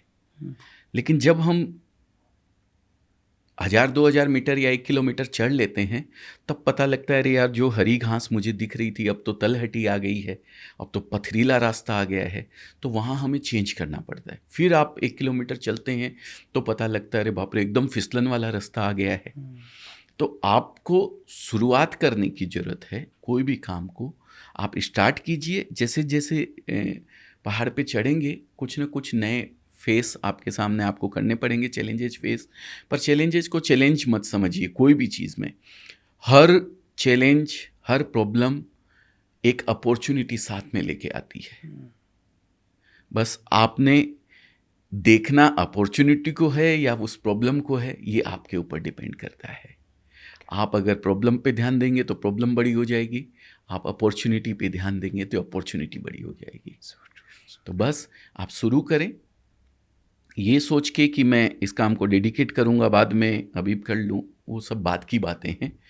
स्टार्ट एक्शन जरूरी है सबसे ज़्यादा ज़रूरी किसी भी है। चीज़ हाँ, के अंदर। बहुत लोग ऐसे रहते हैं जो इतना प्लानिंग करते कि हाँ मैं ये बिजनेस में जाऊंगा, ऐसा होगा, ऐसे होगा, ऐसे होगा, पहले पूरा रास्ता दिखाओ, मुझे पूरा रास्ता दिखाओगे तब जाके मैं जाऊंगा। तो कम ऑन यार, वो कभी स्टार्ट ही नहीं कर पाते। तो जैसे आपने इंपॉर्टेंट सारी बताया कि सारी स्टार्ट बत्तियां ग्रीन हो तब मैं घर से निकलूंगा, तो वो कभी कभी नहीं होने पॉसिबल वाला नहीं है। है। रुकेंगे 2 मिनट, अगर रेड है तो फिर चल देंगे आगे। नहीं, 100% ये ज़रूरी है। और आपने बहुत इंपॉर्टेंट चीज़ बता दी, क्योंकि आज मैंने कितने सारे ऐसे बिजनेस ओनर्स को देखा है, सच में उनके पास टैलेंट होता है, सच में उनका प्रोडक्ट अच्छा होता है, अगर कोई वो प्रोडक्ट और सर्विसेज को यूज़ करेंगे तो लोगों का फ़ायदा होगा, लेकिन वो एक लोकल जगह पर रह जाते हैं। मतलब लाइक जहाँ से शुरू करेंगे वहाँ के आजू बाजू में 2-5-10 किलोमीटर में जान पहचान वाले उनको जानेंगे, बाहर पता ही नहीं चलेगा। बिल्कुल तो बिल्कुल सर। तो आपने सर कैसे ये जर्नी स्टार्ट की, कैसे आपका एक साड़ी का बिजनेस आप ऑनलाइन लेके आए और आज इतना बड़ा ब्रांड आपने बना लिया? सर हमें भी पता नहीं था ये कि सोशल मीडिया में इतनी पावर है कि आप जो कुछ अच्छा करते हैं उसको लोगों को दिखाने से इस तरीके के रिजल्ट्स वगैरह मिलते हैं। और ना रिजल्ट के लिए कभी किया था, मैंने तो ये सोच के अपने आप को प्रेजेंट किया था कि भाई जो मैंने पिछले 30-32 साल आज हो गए, और जिस समय शुरू किया था सो ऐसे तो 2012 में मैंने अपना यूट्यूब चैनल चालू कर दिया था। लेकिन वही है, लोगों को वो चीज़ दिखाई जो शायद उनको काम नहीं लग रही थी। मैंने अपने प्रोडक्ट दिखाने शुरू किए थे सर। लेकिन 2016 में मैं खुद, जो मैंने पिछले 28-29 सालों में जो जीवन जिया, वो मैंने बताया। जो कपड़े के बिजनेस को मैंने अपने आप को सीखा, जो लर्निंग मैंने सीखी, वो सब मैंने उसके ऊपर शेयर करनी शुरू करी। तो मेरे प्रोडक्ट को लोगों ने उस समय इतना पसंद नहीं किया जितना वो मेरी लर्निंग को लोगों ने पसंद किया। तो फिर जब ये चीज़ पता लगी कि यार लोग एक्चुअल चीज़ देखना चाहते हैं, लोग कहानी या उन सब पे बिलीव नहीं करते हैं। एक्चुअल कोई गया है नदी के पार और पीछे जाके बोले कि आजा, मैं पार करके आया हूँ इधर से, मैं तेरे को हाथ पकड़ता हूँ, इतनी गहरी है नदी, तो लोगों को ट्रस्ट आता है कि नहीं भाई ये इस बंदे ने पार किया है इधर से। वो ट्रस्ट आता है लोगों को। फिर वो ट्रस्ट हमारे साथ जुड़ा लोगों का। धीरे धीरे धीरे धीरे बिजनेस में भी ग्रोथ मिली, और जो हम करते थे, जो क्वालिटी और जो सब जो प्रोडक्ट वगैरह बनाते थे, लोगों तक पहुँचे, लोगों ने अप्रिशिएट किया फिर, और जुड़ने लग गए लोग। नहीं, ये बहुत इंपॉर्टेंट चीज़ आपने बता दी सर। ये हर बिजनेस ओनर को ये पता होना चाहिए। आज मैं कुछ एग्जांपल्स आपको देता हूँ। Like let's say for example अगर हम एंटरप्रेन्योर्स की बात करें तो आज Elon Musk live example, like अगर हम देखें, लोगों का ट्रस्ट उसने जीत लिया है। आज अगर वो कोई दूसरी भी चीज़ बना के लेके आएगा तो just because of his personal brand वो बिजनेस के अंदर पहले दिन से फंडिंग आ जाएगा, कस्टमर्स आ जाएंगे, सेल्स आ जाएंगे। एक और एग्जाम्पल जस्ट अभी रिसेंटली मैंने देखा, I don't remember the name of that guy, लेकिन इंडियन बिजनेसमैन है, बेला वीटा करके एक प्रोडक्ट उन्होंने बनाया था, परफ्यूम ब्रांड बनाया था, और उन्होंने वो ब्रांड बनाया, वो ब्रांड अच्छा स्केल किया खुद के पर्सनल ब्रांड के वजह से। आज उन्होंने दूसरी कुछ AI बेस्ड कंपनी बना ली और उसमें डे 1 से कस्टमर आ गए। क्यों? क्योंकि लोग उसके नाम को जानने लगे। हमारे यूट्यूब के इंडस्ट्री के अंदर ही एक नाम है, अंकुर वारिको, राइट। जो प्रोडक्ट लेके आ रहे, जिस टॉपिक के ऊपर बात कर रहे, लोग उसके ऊपर आ जा रहे, क्योंकि वो एक बंदे के ऊपर भरोसा आ जाता है, यार ये बंदा अगर है ना, तो फेस के ऊपर ट्रस्ट हो जाता है 100%, और वो फेस के ऊपर ट्रस्ट बहुत मुश्किल से आता है सर। ऐसा नहीं है कि हर किसी को लोग देख के जुड़ने चले जाते हैं, नहीं। लेकिन जो जिससे दिल से आप कुछ भी बोलेंगे ना सर, दिल से बिजनेस के बारे में बोलें, पर्सनल ब्रांडिंग के बारे में बोलें, या कोई भी चीज़ के बारे में बोलें, तो लोगों को अच्छा लगता है और लोग जुड़ते हैं उसको। करेक्ट। बहुत सारे लोग इसमें कंफ्यूज हो जाते हैं कि यार मैं ये प्रिपेयर करूँ, वो प्रिपेयर करूँ, ये स्क्रिप्ट बनाऊँ। ना, कुछ नहीं, नथिंग। जो आपके दिल में है, जो आप कर रहे हो। और इनफैक्ट मैंने आपके कुछ वीडियोस देखे, कस्टमर से कैसे बात करना, बिजनेस कैसे ग्रो करना, जो बेसिकली आपने किया है अपने बिजनेस में। बिल्कुल, मैंने सर वही 30 साल मैंने इस बिजनेस को जिया है खुद, और वो जो मैंने जिया है ना, वही मैं इस वीडियोस के माध्यम से लोगों तक पहुंचाता हूँ। करेक्ट, बस, और कुछ भी नहीं है सर। अमेजिंग। तो सर अगर आज आपका पॉडकास्ट देख करके कोई बिजनेसमैन, कोई young entrepreneur social media journey चालू करना चाहे, तो क्या आप उनको गाइड करना चाहोगे? कितना इंपॉर्टेंट है सोशल मीडिया पे आना एक एज अ फाउंडर, और कैसे स्टार्ट करना चाहिए? देखिए, इम्पोर्टेंट सोशल मीडिया पे आना नहीं है, इम्पोर्टेंट पहले तो उस बिज़नेस को आप समझना। हाँ, समझना ज़रूरी है। आप उस बिज़नेस के बारे में जब तक खुद नहीं सीख लोगे, आप लोगों को कैसे। मैंने सर 1992 में मैं यहाँ आया था, सिक्कर के छोटे से कस्बा बोल सकते हैं, टाउन जयपुर के पास में है। यहाँ आने के बाद 19 साल मैंने जॉब करी सर, टेक्सटाइल में ही। और 19 साल जो सीखा ना सर, वो सीखने के बाद मैंने अपने आप को मैन्युफैक्चरिंग, पहले भी मैं मैन्युफैक्चरर की यहाँ ही जॉब करता था, बिहार से थे वो। 200 रुपये से 1200 रुपये से मेरी जॉब शुरू हुई थी सर। और जब मैंने जॉब छोड़ी थी तो 2 लाख रुपए पर मंथ मेरी जॉब थी। लेकिन उस समय भी मैंने छोड़ के ये डिसीज़न लिया कि मैं खुद का बिज़नेस स्टार्ट करूँगा। उसके भी पीछे बहुत सारे कारण थे, अभी जब अपन बात करेंगे तो आएंगे सामने। तो आप उसके अंदर इन्वॉल्व कितना है, ये लोगों को आपके चेहरे से पता लगता है। करेक्ट। मैं स्क्रिप्टेड कोई चीज़ बोलूँगा कि ये साड़ी इतने काउंट में बनी हुई है, इतना रीड पीक इसके अंदर है, इतने वजन की क्वालिटी होती है, इतना वो होता है, लोग सब कुछ समझते हैं। करेक्ट। और वही चीज़ मैंने एक एक साड़ी को जब खुद अपने हाथ से मैंने बनाया हुआ है, मैंने वो जिया हुआ है, सीखा हुआ है, क्या रीड होती है, क्या पीक होती है, क्या काउंट होते हैं, क्या ग्रे होता है, सब कुछ मैंने 19 साल तो जॉब में सीखा है, फिर और बिज़नेस के अंदर और ज़्यादा सीखते चले गए। तो जब मैं वो बताता हूँ तो लोगों को लगता है कि नहीं, इसको वाकई में नॉलेज है उस चीज़ का। तो ये लोगों की पारखी नज़र है। आप आज ही एक बिज़नेस स्टार्ट करते हैं और उसको सोशल मीडिया पे आप बताना शुरू कर देते हैं। आप अपने फेस को आप चाहते हैं कि भाई मेरे को भी वैसे ही लाइक करे जैसे कि अभी सर ने 2-3 नाम लिए, तो वो पॉसिबल नहीं है। करेक्ट। सोशल मीडिया ज़रूरी है, बहुत अच्छी बात है, लेकिन उससे पहले ज़रूरी है आपका उस बिज़नेस में इन्वॉल्व होना। True. कोई भी काम आप कर रहे हैं, उस काम के बारे में आपको नॉलेज होना बहुत ज़रूरी है। Correct, correct. सो इससे 2 चीज़ें समझती है कि आप पहले तो अपने बिजनेस को कितना जानते हो, आपकी ऑथेंटिसिटी दिख जाती है, एंड सेकेंडली आप पे ट्रस्ट बिल्ड हो जाता है। सर, आपने बिजनेस शुरू किया था, उसके कितने साल के बाद आप सोशल मीडिया पे, और कभी आपको लगा कि हाँ यार, कैमरा फेस करना चाहिए और मुझे लोगों को मेरा ट्रस्ट लोगों के साथ में बनाना चाहिए? कैमरा फेसिंग की आप बात करते हैं तो ये तो सर मेरे बचपन से था। देखिए, एक्चुअली 1992 में मेरी पढ़ाई कंप्लीट नहीं हुई थी।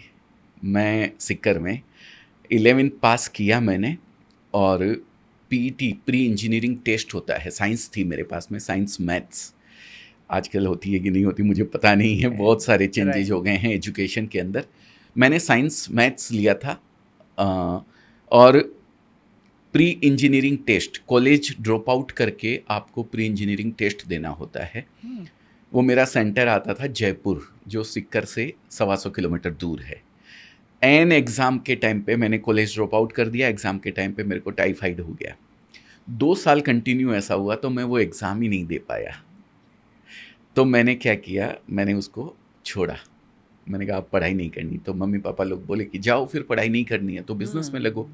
20 साल उम्र हो गई थी, बिज़नेस में क्या कमाई धमाई करो, बिज़नेस तो था नहीं। तो मुझे ऑप्शन दिए गए। मेरे एक ब्रदर रहते थे गुवाहाटी आसाम, और एक ब्रदर मेरे रहते थे यहाँ सूरत। मुझे दोनों में से एक चूज़ करना था, और मेरे को गुवाहाटी आसाम बहुत ज़्यादा पसंद था सर। क्यों? क्योंकि वो जो ब्रदर थे उनको 10 साल वहाँ हो गए थे, 8-9 साल, और वो जब भी आते थे दिवाली पे बहुत सारी चॉकलेट और बहुत सारे ये सब लेके आते थे, इतने सारे। और ये ब्रदर मेरे से 1 साल पहले ही यहाँ आए थे 89 के अंदर। तो ये जाते थे तो खाली खाली जाते थे, मज़ा नहीं आता था। करेक्ट। कम पैसा मिलता था, इतना ज़्यादा था नहीं। तो मेरी इच्छा करती थी मैं गुवाहाटी जाऊँगा, लेकिन मेरी इच्छा थी फिल्मों में हीरो बनने की सर। तो मैंने सोचा कि मुंबई सूरत के बगल में है, गुवाहाटी छोड़ो, गुवाहाटी तो जब फिल्मों में हीरो बन जाएंगे तो फिर तो पूरी दुनिया घूम लेंगे। ट्रू। लेकिन अभी चलते हैं सूरत, और सूरत से फिर मुंबई आ ही जाएंगे, मुंबई पहुंच ही जाएंगे, कोई दिक्कत नहीं। सुभाष घई जी बुला लेंगे, आ जाओ, बोले आपकी तो ज़रूरत है यहाँ पे। तो सर इसलिए मैं सूरत आया 1992 में, फिर आके जॉब शुरू करी। तो आपने जैसा कि पूछा कि कैमरा फेसिंग करने में आपको, तो कैमरा फेसिंग 2011 में जब मैंने अपना बिजनेस स्टार्ट किया, उसके बाद 2016 में मैंने ऐसे यूट्यूब चैनल बना लिया था। 2012 में ही मैंने गूगल पे 1 नंबर पेज पे अपने आप को लाता था सर। 2011 से ही अजमेरा फैशन रजिस्टर्ड करवाया था अपना, और उसको गूगल पे 1 नंबर पेज पे मेंटेन करके रखा हुआ था। यूट्यूब चैनल 2012 में बना लिया था, प्रोडक्ट के फ़ोटोज़ वगैरह, वीडियोज़ वगैरह प्रोडक्ट के दिखाते रहता था, लेकिन कोई रीच कुछ भी मिलती नहीं थी इतनी ज़्यादा। ऑडियंस भी कम थी, ऑडियंस भी कम थी। 2016 में पहली बार एक कैमरे का फेस करने का मेरे को मौका मिला, तो मुझे कुछ नया सा नहीं लगा था मेरे लिए पहली बार वो, लेकिन पता नहीं एक ऊपर से एक कि वो बनने के लिए भेजा हुआ था शायद, तो डर नहीं लगा।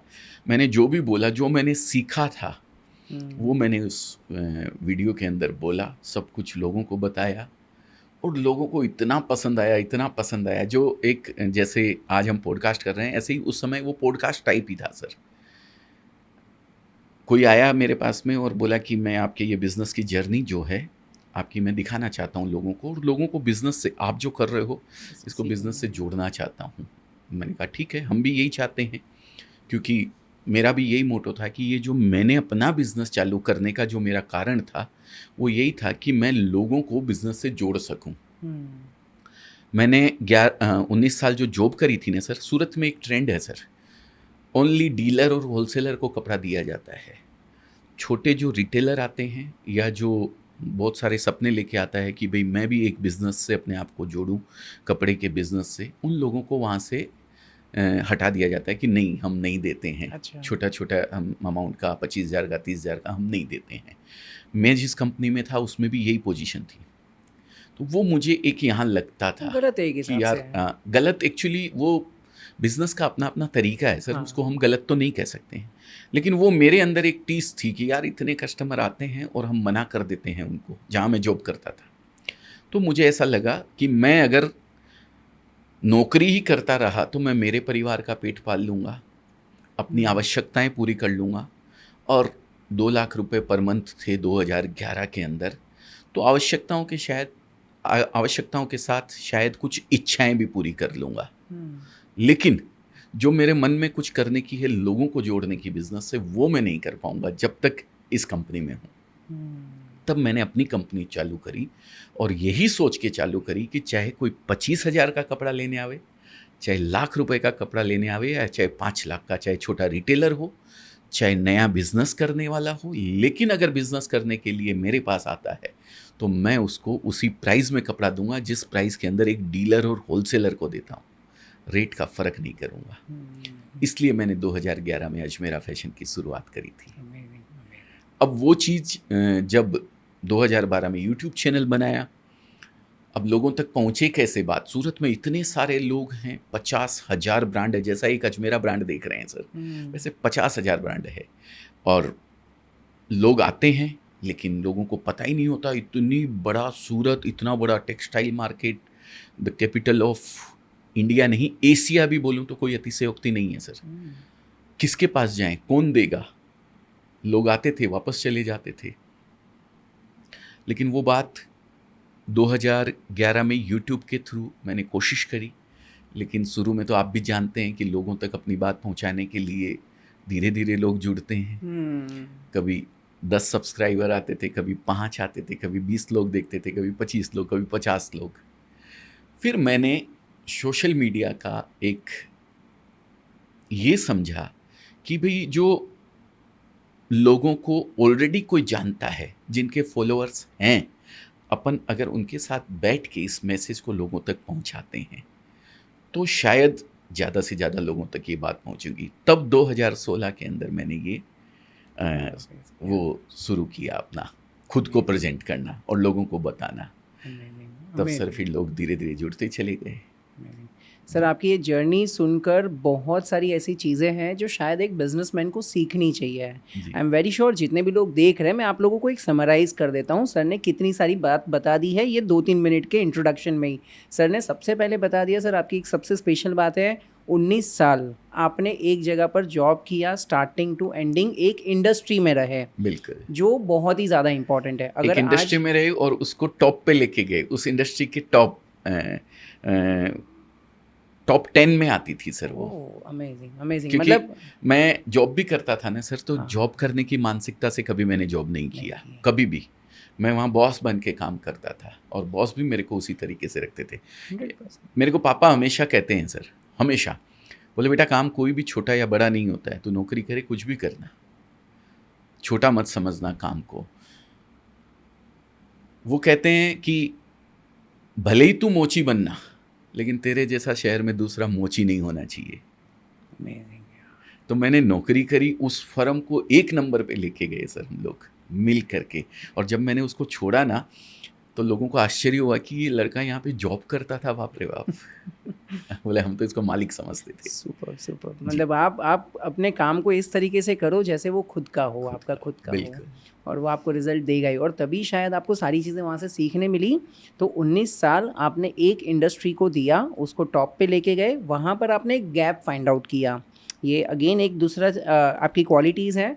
लोग, आम जनता क्या करते हैं कि भाई दूसरा कैसे बिजनेस कर रहा है मैं भी वैसे ही करता हूँ, तीसरा कैसे कर रहा है मैं भी वैसे ही करता हूँ। लेकिन आपने एक गैप ढूंढा कि नहीं यार, रिटेलर्स के ये पेन एरिया है, कस्टमर आ रहे हैं और वापस जा रहे हैं, हम उनको सर्व करें। बिल्कुल। तीसरा क्वालिटी, आपने अच्छी भावना रखी कि लोगों को मुझे सर्व करना है, उनका बिजनेस चालू करवाना है, और आपने उन लोगों के लिए काम करना चालू किया। तो मतलब कितनी सारी क्वालिटीज़ आपने एक चीज़ में बता दी। एक और मुझे अच्छा लगा, आपने 2012-2013 के अंदर अपने प्रोडक्ट्स, फोटोज़, ये सारी चीज़ें सोशल मीडिया पे डालनी चालू की। शायद उस टाइम पे लोग डरते होंगे कि अरे यार मेरा कोई डिज़ाइन कोई और कॉपी कर लेगा तो।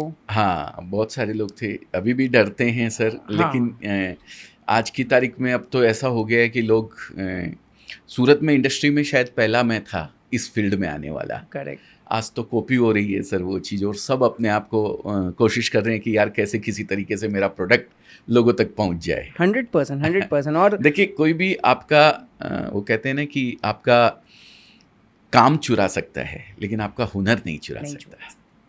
सही है, सही है। और आज उसी तरीके से लाइक बहुत सारे बिजनेस ओनर शायद ये एआई को, आर्टिफिशियल इंटेलिजेंस को वो कर रहे हैं, निगलेक्ट कर रहे हैं कि नहीं यार वो कॉम्पिटिटर है, ये करेंगे, लाइक अगर एआई आ गया तो हमारा बिजनेस चला जाएगा, तो हम उसे ये यूज़ नहीं करेंगे। लेकिन मैं हमेशा लोगों को बोलता हूँ कि फ्यूचर में आपका नौकरी या आपका बिजनेस जो भी है चला जाएगा, अगर आप आज की तारीख में ट्रेंड के साथ खुद को चेंज नहीं करोगे तो। बिल्कुल। नोकिया चला गया सर, कोडक चला गया सर।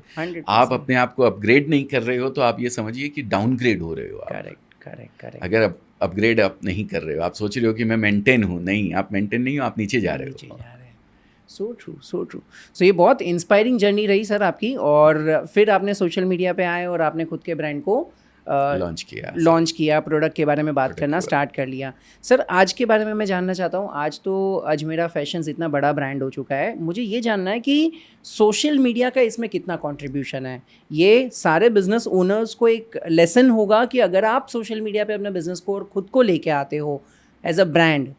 मैं जानना चाहता हूँ कि अगर यूट्यूब और इंस्टाग्राम या सोशल मीडिया, आपका पर्सनल ब्रांड अगर अजमेरा फैशन में नहीं होता तो आज कितना % डाउन होता या कितना % फ़र्क होता? सर बहुत सारी चीज़ों का कॉम्बिनेशन काम करता है।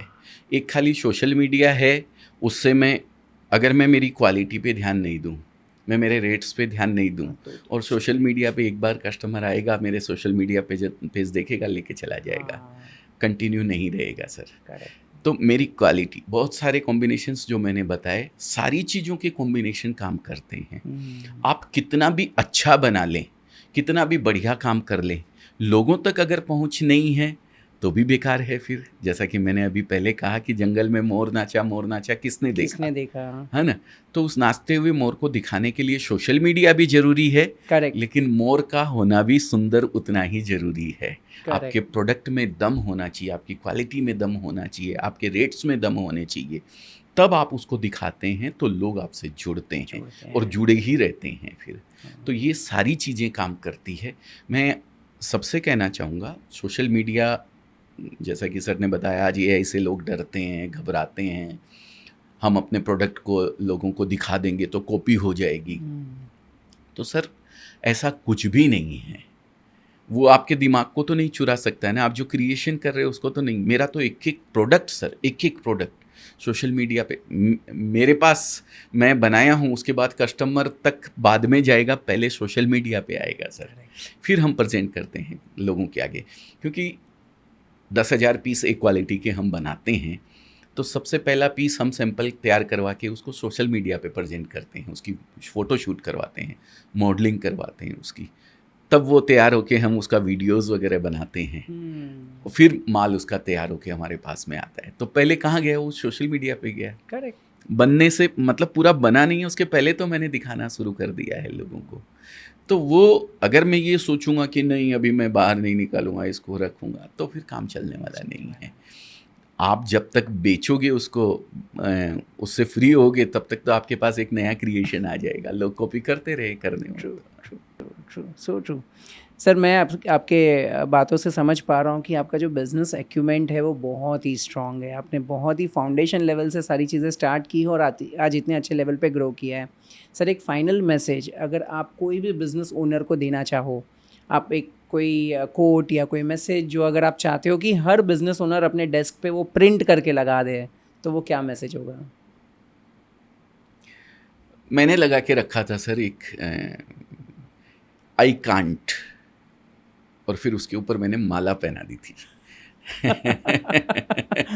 मुझे आज भी याद है, मैं अगर कुछ फोटो हुए तो ज़रूर आपको दूंगा, आप लोगों को दीजिएगा।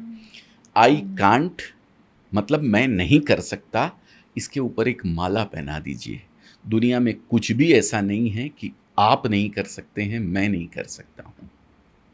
अगर आप किसी चीज़ के बारे में ये सोचते हैं कि मैं इसको बहुत अच्छे तरीके से कर सकता हूँ, या उसी काम के बारे में आप ये सोचते हैं कि नहीं मैं ये नहीं कर पाऊँगा, दोनों ही परिस्थिति में आप 100% सही हैं। बहुत अच्छी चीज़ आपने बता दी सर, और आई एम वेरी श्योर ये हमेशा वो देख करके मोटिवेट होता रहेगा कि भाई नहीं यार ये मैं सोचता हूँ ये मेरे से नहीं होगा, लेकिन हो जाएगा भाई, क्योंकि 100% हो जाएगा। अमेजिंग अमेजिंग अमेजिंग, बहुत इंपॉर्टेंट लर्निंग बता दी सर। एक लास्ट सेशन बाकी है हमारे हर एक पॉडकास्ट में, कुछ रैपिड फायर क्वेश्चंस होते हैं।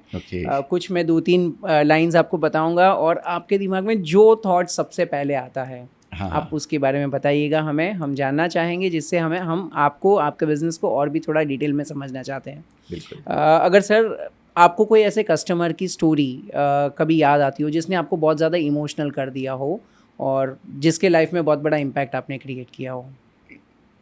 हाँ है सर। एक कस्टमर थे पुणे से, जैसे अभी आपने मुझे बताया कि सर जैसे मैं आपकी बातें सुन रहा हूँ मुझे ऐसा फील हो रहा है कि मैं भी घर पे किसी न किसी को ये बिज़नेस करवा दूँ। एक लेडी ऐसी थी जिसको प्रॉब्लम थी, पूना, सूरत से पूना लगभग मेरे ख्याल से 12 घंटे तो ट्रेन में लगते हैं। उस लेडीज़ को ये प्रॉब्लम थी कि कोई भी पैक वो ट्रैवल नहीं कर सकती थी, ना गाड़ी के अंदर, ना ट्रेन के अंदर, ना पर्सनल गाड़ी के अंदर, ना फ्लाइट के अंदर। ऐसा उसको प्रॉब्लम था वॉमिटिंग होने का। लेकिन उन्होंने वीडियो देखा हमारा, तो उनको इतना एक वो हो गया अंदर से कि भाई मुझे तो ये बिज़नेस करना है। उन्होंने अपने हस्बैंड को मनाया सूरत आने के लिए, और मोटरसाइकिल पे बैठ के 24 आवर्स की जर्नी करके वो सूरत आई और हमारे यहाँ से कपड़ा लेके गई सर। ये मैं कई बार बताता भी हूँ ये चीज़। ऐसा जुनून होना चाहिए किसी भी काम को करने में। अमेजिंग अमेजिंग अमेजिंग, बहुत, और मतलब गूज़बम्स एकदम आ गए कि यार इतना लेवल तक कोई अमेजिंग। तो ये याद रहने वाली स्टोरी है सर। ऐसे बहुत सारी स्टोरियाँ हैं, बहुत सारे लोगों से मिला हूँ, बहुत सारे। एक अंकल लगभग मेरे ख्याल से 70 अबोव अंकल आके बिज़नेस का ऑलरेडी बिज़नेस कर रहे थे खूब सारा। वो उनके बच्चे ने शायद उनको मना कर दिया कि अब मैं आपके साथ नहीं रहूँगा, तो वो आके लिटरली रोने लगे थे एकदम कि मुझे ऐसे लग रहा है कि ये बिज़नेस तो मैं करूँ ही करूँ। तो ये एक कुछ चीज़ें ऐसी होती हैं जो याद रहती है यार। 70 की उम्र में बिज़नेस चल रहा है, कर रहा है, और भी कुछ नया करने का सोच रहा है कोई बंदा, जहाँ रिटायर्ड होके घर पे आराम करने की उम्र होती है। ये जुनून होता है, ये जुनून रहना चाहिए हमेशा। एज जस्ट नंबर बोलते हैं ना, बस कभी भी नहीं सोचना चाहिए। मन अपना एक बच्चा जो होता है ना, बस वैसा ही, आज भी वैसा ही है। उसमें क्या एज ग्रो करी होगी, एज ग्रो शरीर की होती है। ये जैसा कल था वैसा आज नहीं है, और जैसा आज है वैसा कल नहीं रहेगा, पर इससे कोई फ़र्क नहीं पड़ता। आपने वो उनको वो जो एक उंगली से हाँ। पूरा साइंटिस्ट थे, आपको तो याद होगा ही, नाम बताइएगा ज़रूर कमेंट करके। मैं भूल रहा हूँ, फिर से नाम आप बोलेंगे कि सब भूलने लग गए ये आदमी तो। बट कमेंट करके बताइएगा। एक उंगली का इतना कोर उनका काम करता था, आपको याद है? स्टीफन हॉकिंस, है ना? Yes, Hawkins. हाँ, स्टीफन हॉकिंस। एक उंगली का इतना सा कोर उनका काम करता था, फिर भी वो लास्ट मोमेंट तक, जब तक वो एक्सपायर हुए तब तक काम करते रहे। कितनी बड़ी बात है। Amazing. और उनको कोई ज़रूरी नहीं थी, वो कोई ब्रेड बटर की उनको ज़रूरत नहीं थी कि वही उनको इसके लिए करना है। जी।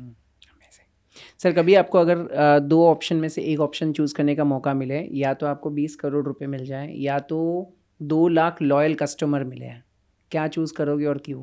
2 लाख लॉयल कस्टमर चूज करेंगे सर। कितने 20 करोड़ बना के दे देंगे। नहीं, सही है, सही है। और आपके ये बिज़नेस अक्यूमेंट और आपकी जो जिस तरीके से आपने बिज़नेस आगे बढ़ाया है, वहाँ से मुझे समझ रहा है कि कहीं न कहीं आप कस्टमर सेंट्रिक हो, बिज़नेस लेके जा रहे हो, और सर, इन लोगों से ही बिज़नेस आपका बन रहा है। किसी भी फील्ड में कस्टमर इज गॉड। ट्रू। हमारे बड़े बुजुर्ग एकदम ये बात कह के गए हैं, और कस्टमर को भगवान मानना चाहिए। हम मानते हैं। हमारी पूरी फर्म जो है 3 चीज़ों पे काम करती है, रेट, रेंज और रेस्पेक्ट। ये 3R हमारी फर्म का एक प्रिंसिपल रूल है। रेंज हमने मेंटेन करी हुई है, रेट रिजनेबल है, और रेस्पेक्ट कस्टमर का भगवान की तरह। वो कौन से फूल से खुश होंगे वो अभी आपको पता नहीं है। किसी को लाल फूल चाहिए, किसी को पीला फूल चाहिए। तो जो भी देना है एकदम रेस्पेक्ट से आप उनके सामने प्रेजेंट करिए। वो ले ना लें, उनकी इच्छा है। ट्रू। सर, आपकी ये एंटरप्रेन्योरशिप की जर्नी में कभी कोई ऐसा मोमेंट आया जब आपको लगा हो यार बस यार अभी बहुत ज़्यादा तकलीफ है, आगे अभी बंद करना है, मतलब अभी आगे बढ़ना ही नहीं है ये बिज़नेस में, और फिर आपने वापस से उसको बाउंस बैक किया रहेगा, वापस आप आगे बढ़े रहेंगे, तो वो क्या मोमेंट था और कैसे आपने खुद को मेंटेन किया? आपने मोमेंट पूछा है, तीन चीज़ें बताई कि आपने बाउंस बैक किया, वो मोमेंट भी आया। आपको ऐसा फील हुआ कि अब करना ही नहीं है, ये ज़िंदगी में कभी फील नहीं हुआ सर, कभी भी। तकलीफ़ें बहुत आई, जो आपने बोला कि तकलीफ़ आई हो आपको, लेकिन ये ज़िंदगी में कभी फील नहीं हुआ कि अब बस अब नहीं करना है। ये मैंने कभी भी नहीं किया। गिरा, पर गिर के गिरे नहीं रहा, फिर उठा, फिर चल दिया। 2014-15 की बात है लगभग, जब बिज़नेस एकदम ऐसी पोजीशन में आ गया था कि घर गिरवी रखना पड़ा, गाड़ी गिरवी रखनी पड़ी, और वाइफ के गहने तक बेचने पड़े। लेकिन होता है, उसको भी एकदम लाइटली लिया। ये नहीं सोचा कि क्विट करना है इससे, नहीं, कोई बात नहीं है। अकाउंटेंट ने जब लोगों को देने का पैसा देने का एक वो मोमेंट आया, तो अकाउंटेंट भी बोला अब मेरे से जवाब नहीं दिया जाएगा। मैंने कहा फाइल ला के यहाँ टेबल पे रख दे, मैं बात करूँगा सबसे, तुझे घबराने की ज़रूरत नहीं है। वो समय से भी बाहर निकले हैं सर। और कोई भी मोमेंट आए, देखिए किसी की भी लाइफ में आ सकता है ऐसा, घबराना नहीं चाहिए। गिरना बुरी बात नहीं है, पर गिर कर गिरे रह जाना बुरी बात है। वापस उठ के खड़े होइए और फिर चल दीजिए। बहुत बहुत शानदार तरीके से सर आपने एक्सप्लेन किया। सर, एंटरप्रेन्योरशिप को लेके, बिजनेस को लेके एक ऐसा मिथ जो लोगों के मन में रहता है, जो आप उसे आज क्लियर करना चाहोगे? हमारा एजुकेशन सिस्टम, हमारे पेरेंट्स एक ही चीज़ बच्चों से चाहते हैं, आप फटाफट अच्छे मार्क्स लाओ, पढ़ो लिखो, और उनके दिमाग में एक ही जॉब सिक्कर वाली जो है वो भर दी जाती है कि तेरे को अच्छे मार्क्स लाने हैं, अच्छी नौकरी करनी है, शादी करनी है, ज़िंदगी गुजारनी है। ये क्लियर करना चाहता हूँ कि जॉब सीकर नहीं, जॉब क्रिएटर बनिए आप 10 लोगों को कैसे रोज़गार दे सकते हैं वो अपने आप को बनाइए। ये मिथ को ख़त्म कर दीजिए। हमारा एजुकेशन सिस्टम ऐसा ही है जो, लेकिन काफ़ी हद तक अभी जो हमारी सरकार है वो उस पर काम कर रही है, और लोगों को खुद को रोज़गार देने के लिए, क्योंकि सरकार कितने लोगों को रोज़गार देगी सर। Correct. आप खुद ऐसा बनो ना यार कि 10 लोगों को रोज़गार दे सको। मैंने किया है, मेरे जैसा, मैंने आपको बताया सर, मैं फ़िल्मों से जुड़ा हुआ बंदा हूँ। मैं, कोई भी मुझसे पूछता था कितना पढ़ा लिखा है, तो पहले मैं 11th पास बोलता था अपने आप को, लेकिन जब से वो 12th फेल हिट हुई है ना, तब से 12th फेल बोलने लग गया हूँ अपने आप को। जब मेरे जैसा 12th फेल कर सकता है, कोई भी कर सकता है सर। बहुत बहुत इंस्पिरेशनल स्टोरी है सर आपकी। सर अगर आज आपको रीस्टार्ट करने का मौका मिले कि चलो वापस से शुरू से स्टार्ट करना है, तो वो कौन सा बिजनेस होगा और कैसे स्टार्ट करोगे? फिल्मों में जाऊंगा सर। डिपेंड करता है फाइनेंशियल स्टेबिलिटी के ऊपर सर। आज मेरी पोजीशन है कि मैं अगर आज रीस्टार्ट करूं, कुछ भी नया करूं, तो फिल्मों में चला जाऊंगा भाई। खुद प्रोड्यूस करके। तो अगर कोई फिल्मों से, इंडस्ट्री से जुड़ा हुआ कोई भी व्यक्ति देख रहा हो, तो कहीं थतू होए तो जो जरा गुजराती में। Amazing amazing amazing. Sir social media के रिलेटेड एक दो क्वेश्चन है। आपके बिजनेस को सबसे ज़्यादा बूस्ट किसने दिया, यूट्यूब ने या इंस्टाग्राम ने? सभी में, पहले मैं यूट्यूब पे था ओनली, तो मैं यूट्यूब से ही जुड़ा हुआ हूँ। फिर फेसबुक पे हम आए, फिर हम इंस्टाग्राम पे आए, करेक्ट। फिर बहुत सारे प्लेटफॉर्म पे आए, पर किससे बिजनेस आया मैं ये देखता ही नहीं हूँ सर। मैं आज आपके साथ बैठ के वीडियो बना रहा हूँ, आप मेरा ये मैसेज लोगों तक पहुँचाने में मेरी हेल्प कर रहे हैं। ये चाहे कहीं से भी लोगों तक पहुँचे, चाहे सोशल मीडिया से, चाहे फेसबुक से, चाहे इंस्टाग्राम से, या कहीं से भी, पर अगर 2 लोगों ने भी अपने जीवन में एक स्टेप उठा लिया कि हम भी बिजनेस से अपने आप को जोड़ना चाहते हैं, हमारा ये वीडियो बनाया हुआ सार्थक हो गया सर। अमेजिंग। बस मैं कभी भी ये डेटा नहीं निकाल के देखता हूँ कि फेसबुक से मेरे पास ग्राहक ज़्यादा आ रहे हैं या इंस्टाग्राम से आ रहे हैं, मैंने ये कभी नहीं देखा। मेरा बिज़नेस ग्रो हो रहा है मेरी क्वालिटी की वजह से, मेरे रेट्स की वजह से, हमारे कस्टमर के प्रति लॉयल रहने की वजह से। हम क्वालिटी वाइज, रेट वाइज कोई ये दाग नहीं लगा सकता है सर हमारे ऊपर कि हमारे साथ इन्होंने गलत किया। इस वजह से हमारा बिज़नेस ग्रो हो रहा है। और देखिए, सपोर्ट तो कस्टमर का चाहिए ही चाहिए, हमारे व्यूअर्स की ब्लेसिंग हमारे प्रति है कि भाई ये बंदे बहुत अच्छे हैं। आज मेरा माउथ पब्लिसिटी जो मेरे कस्टमर ले जाते हैं, उनसे ज़्यादा माउथ पब्लिसिटी जो मेरे व्यूअर्स हैं, जो ये वीडियोस देखते हैं, वो करते हैं कि यार तू सूरत जा रहा है तो एक बार इस बंदे से ज़रूर मिल के आना। ये व्यूअर्स का ही प्रेम है सर। बाकी ग्रो करने के लिए सोशल मीडिया सोची हो ऐसा कभी नहीं। हाँ, एक मैसेज पहुंचाता हूं हमेशा सोशल मीडिया के माध्यम से, चाहे कोई भी प्लेटफॉर्म हो। और सबसे बड़ी चीज़ एक और कहता हूं, आप कोई भी ऐड करोगे आपको पैसा खर्च करना पड़ेगा, लेकिन सोशल मीडिया एक ऐसा प्लेटफॉर्म है जहां पे आप बिना किसी खर्चे के आप जो कर रहे हो वो चीज़ लोगों तक पहुंचा सकते हैं। और पॉडकास्ट ने तो एक नया लोगों को मैं कहता हूँ सीखने को एक इतना अच्छा प्लेटफॉर्म यूट्यूब ने दिया है, पॉडकास्ट, जिसमें 2 लोगों की जर्नी, 2 लोगों ने जीवन में क्या किया है, वो पूरी जर्नी से आप 1 घंटे में, आधे घंटे में उसको ऑब्जर्व कर लेते हो, उससे कितनी चीज़ें सीख लेते हो। ये बहुत अच्छी है। मैं यूट्यूब को थैंक यू बोलना चाहूँगा इसके लिए, बहुत अच्छा काम किया है। और आपका तो थैंक यू है ही है सर, आपने इस लायक समझा हमें।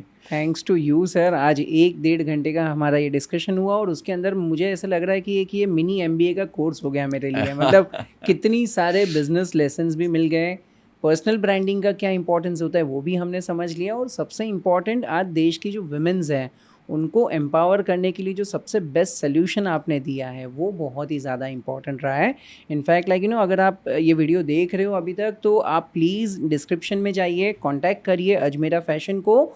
और अगर हमारे घर पे कोई वुमेन है, स्पेशली मॉम है, वाइफ है, कोई भी ऐसी वुमेन है, या किसी को भी ये बिज़नेस स्टार्ट करना हो, तो he is the best person for this kind of business. आप डिस्क्रिप्शन में जाइए और इनको ज़रूर कांटेक्ट करिए। Thank you so much.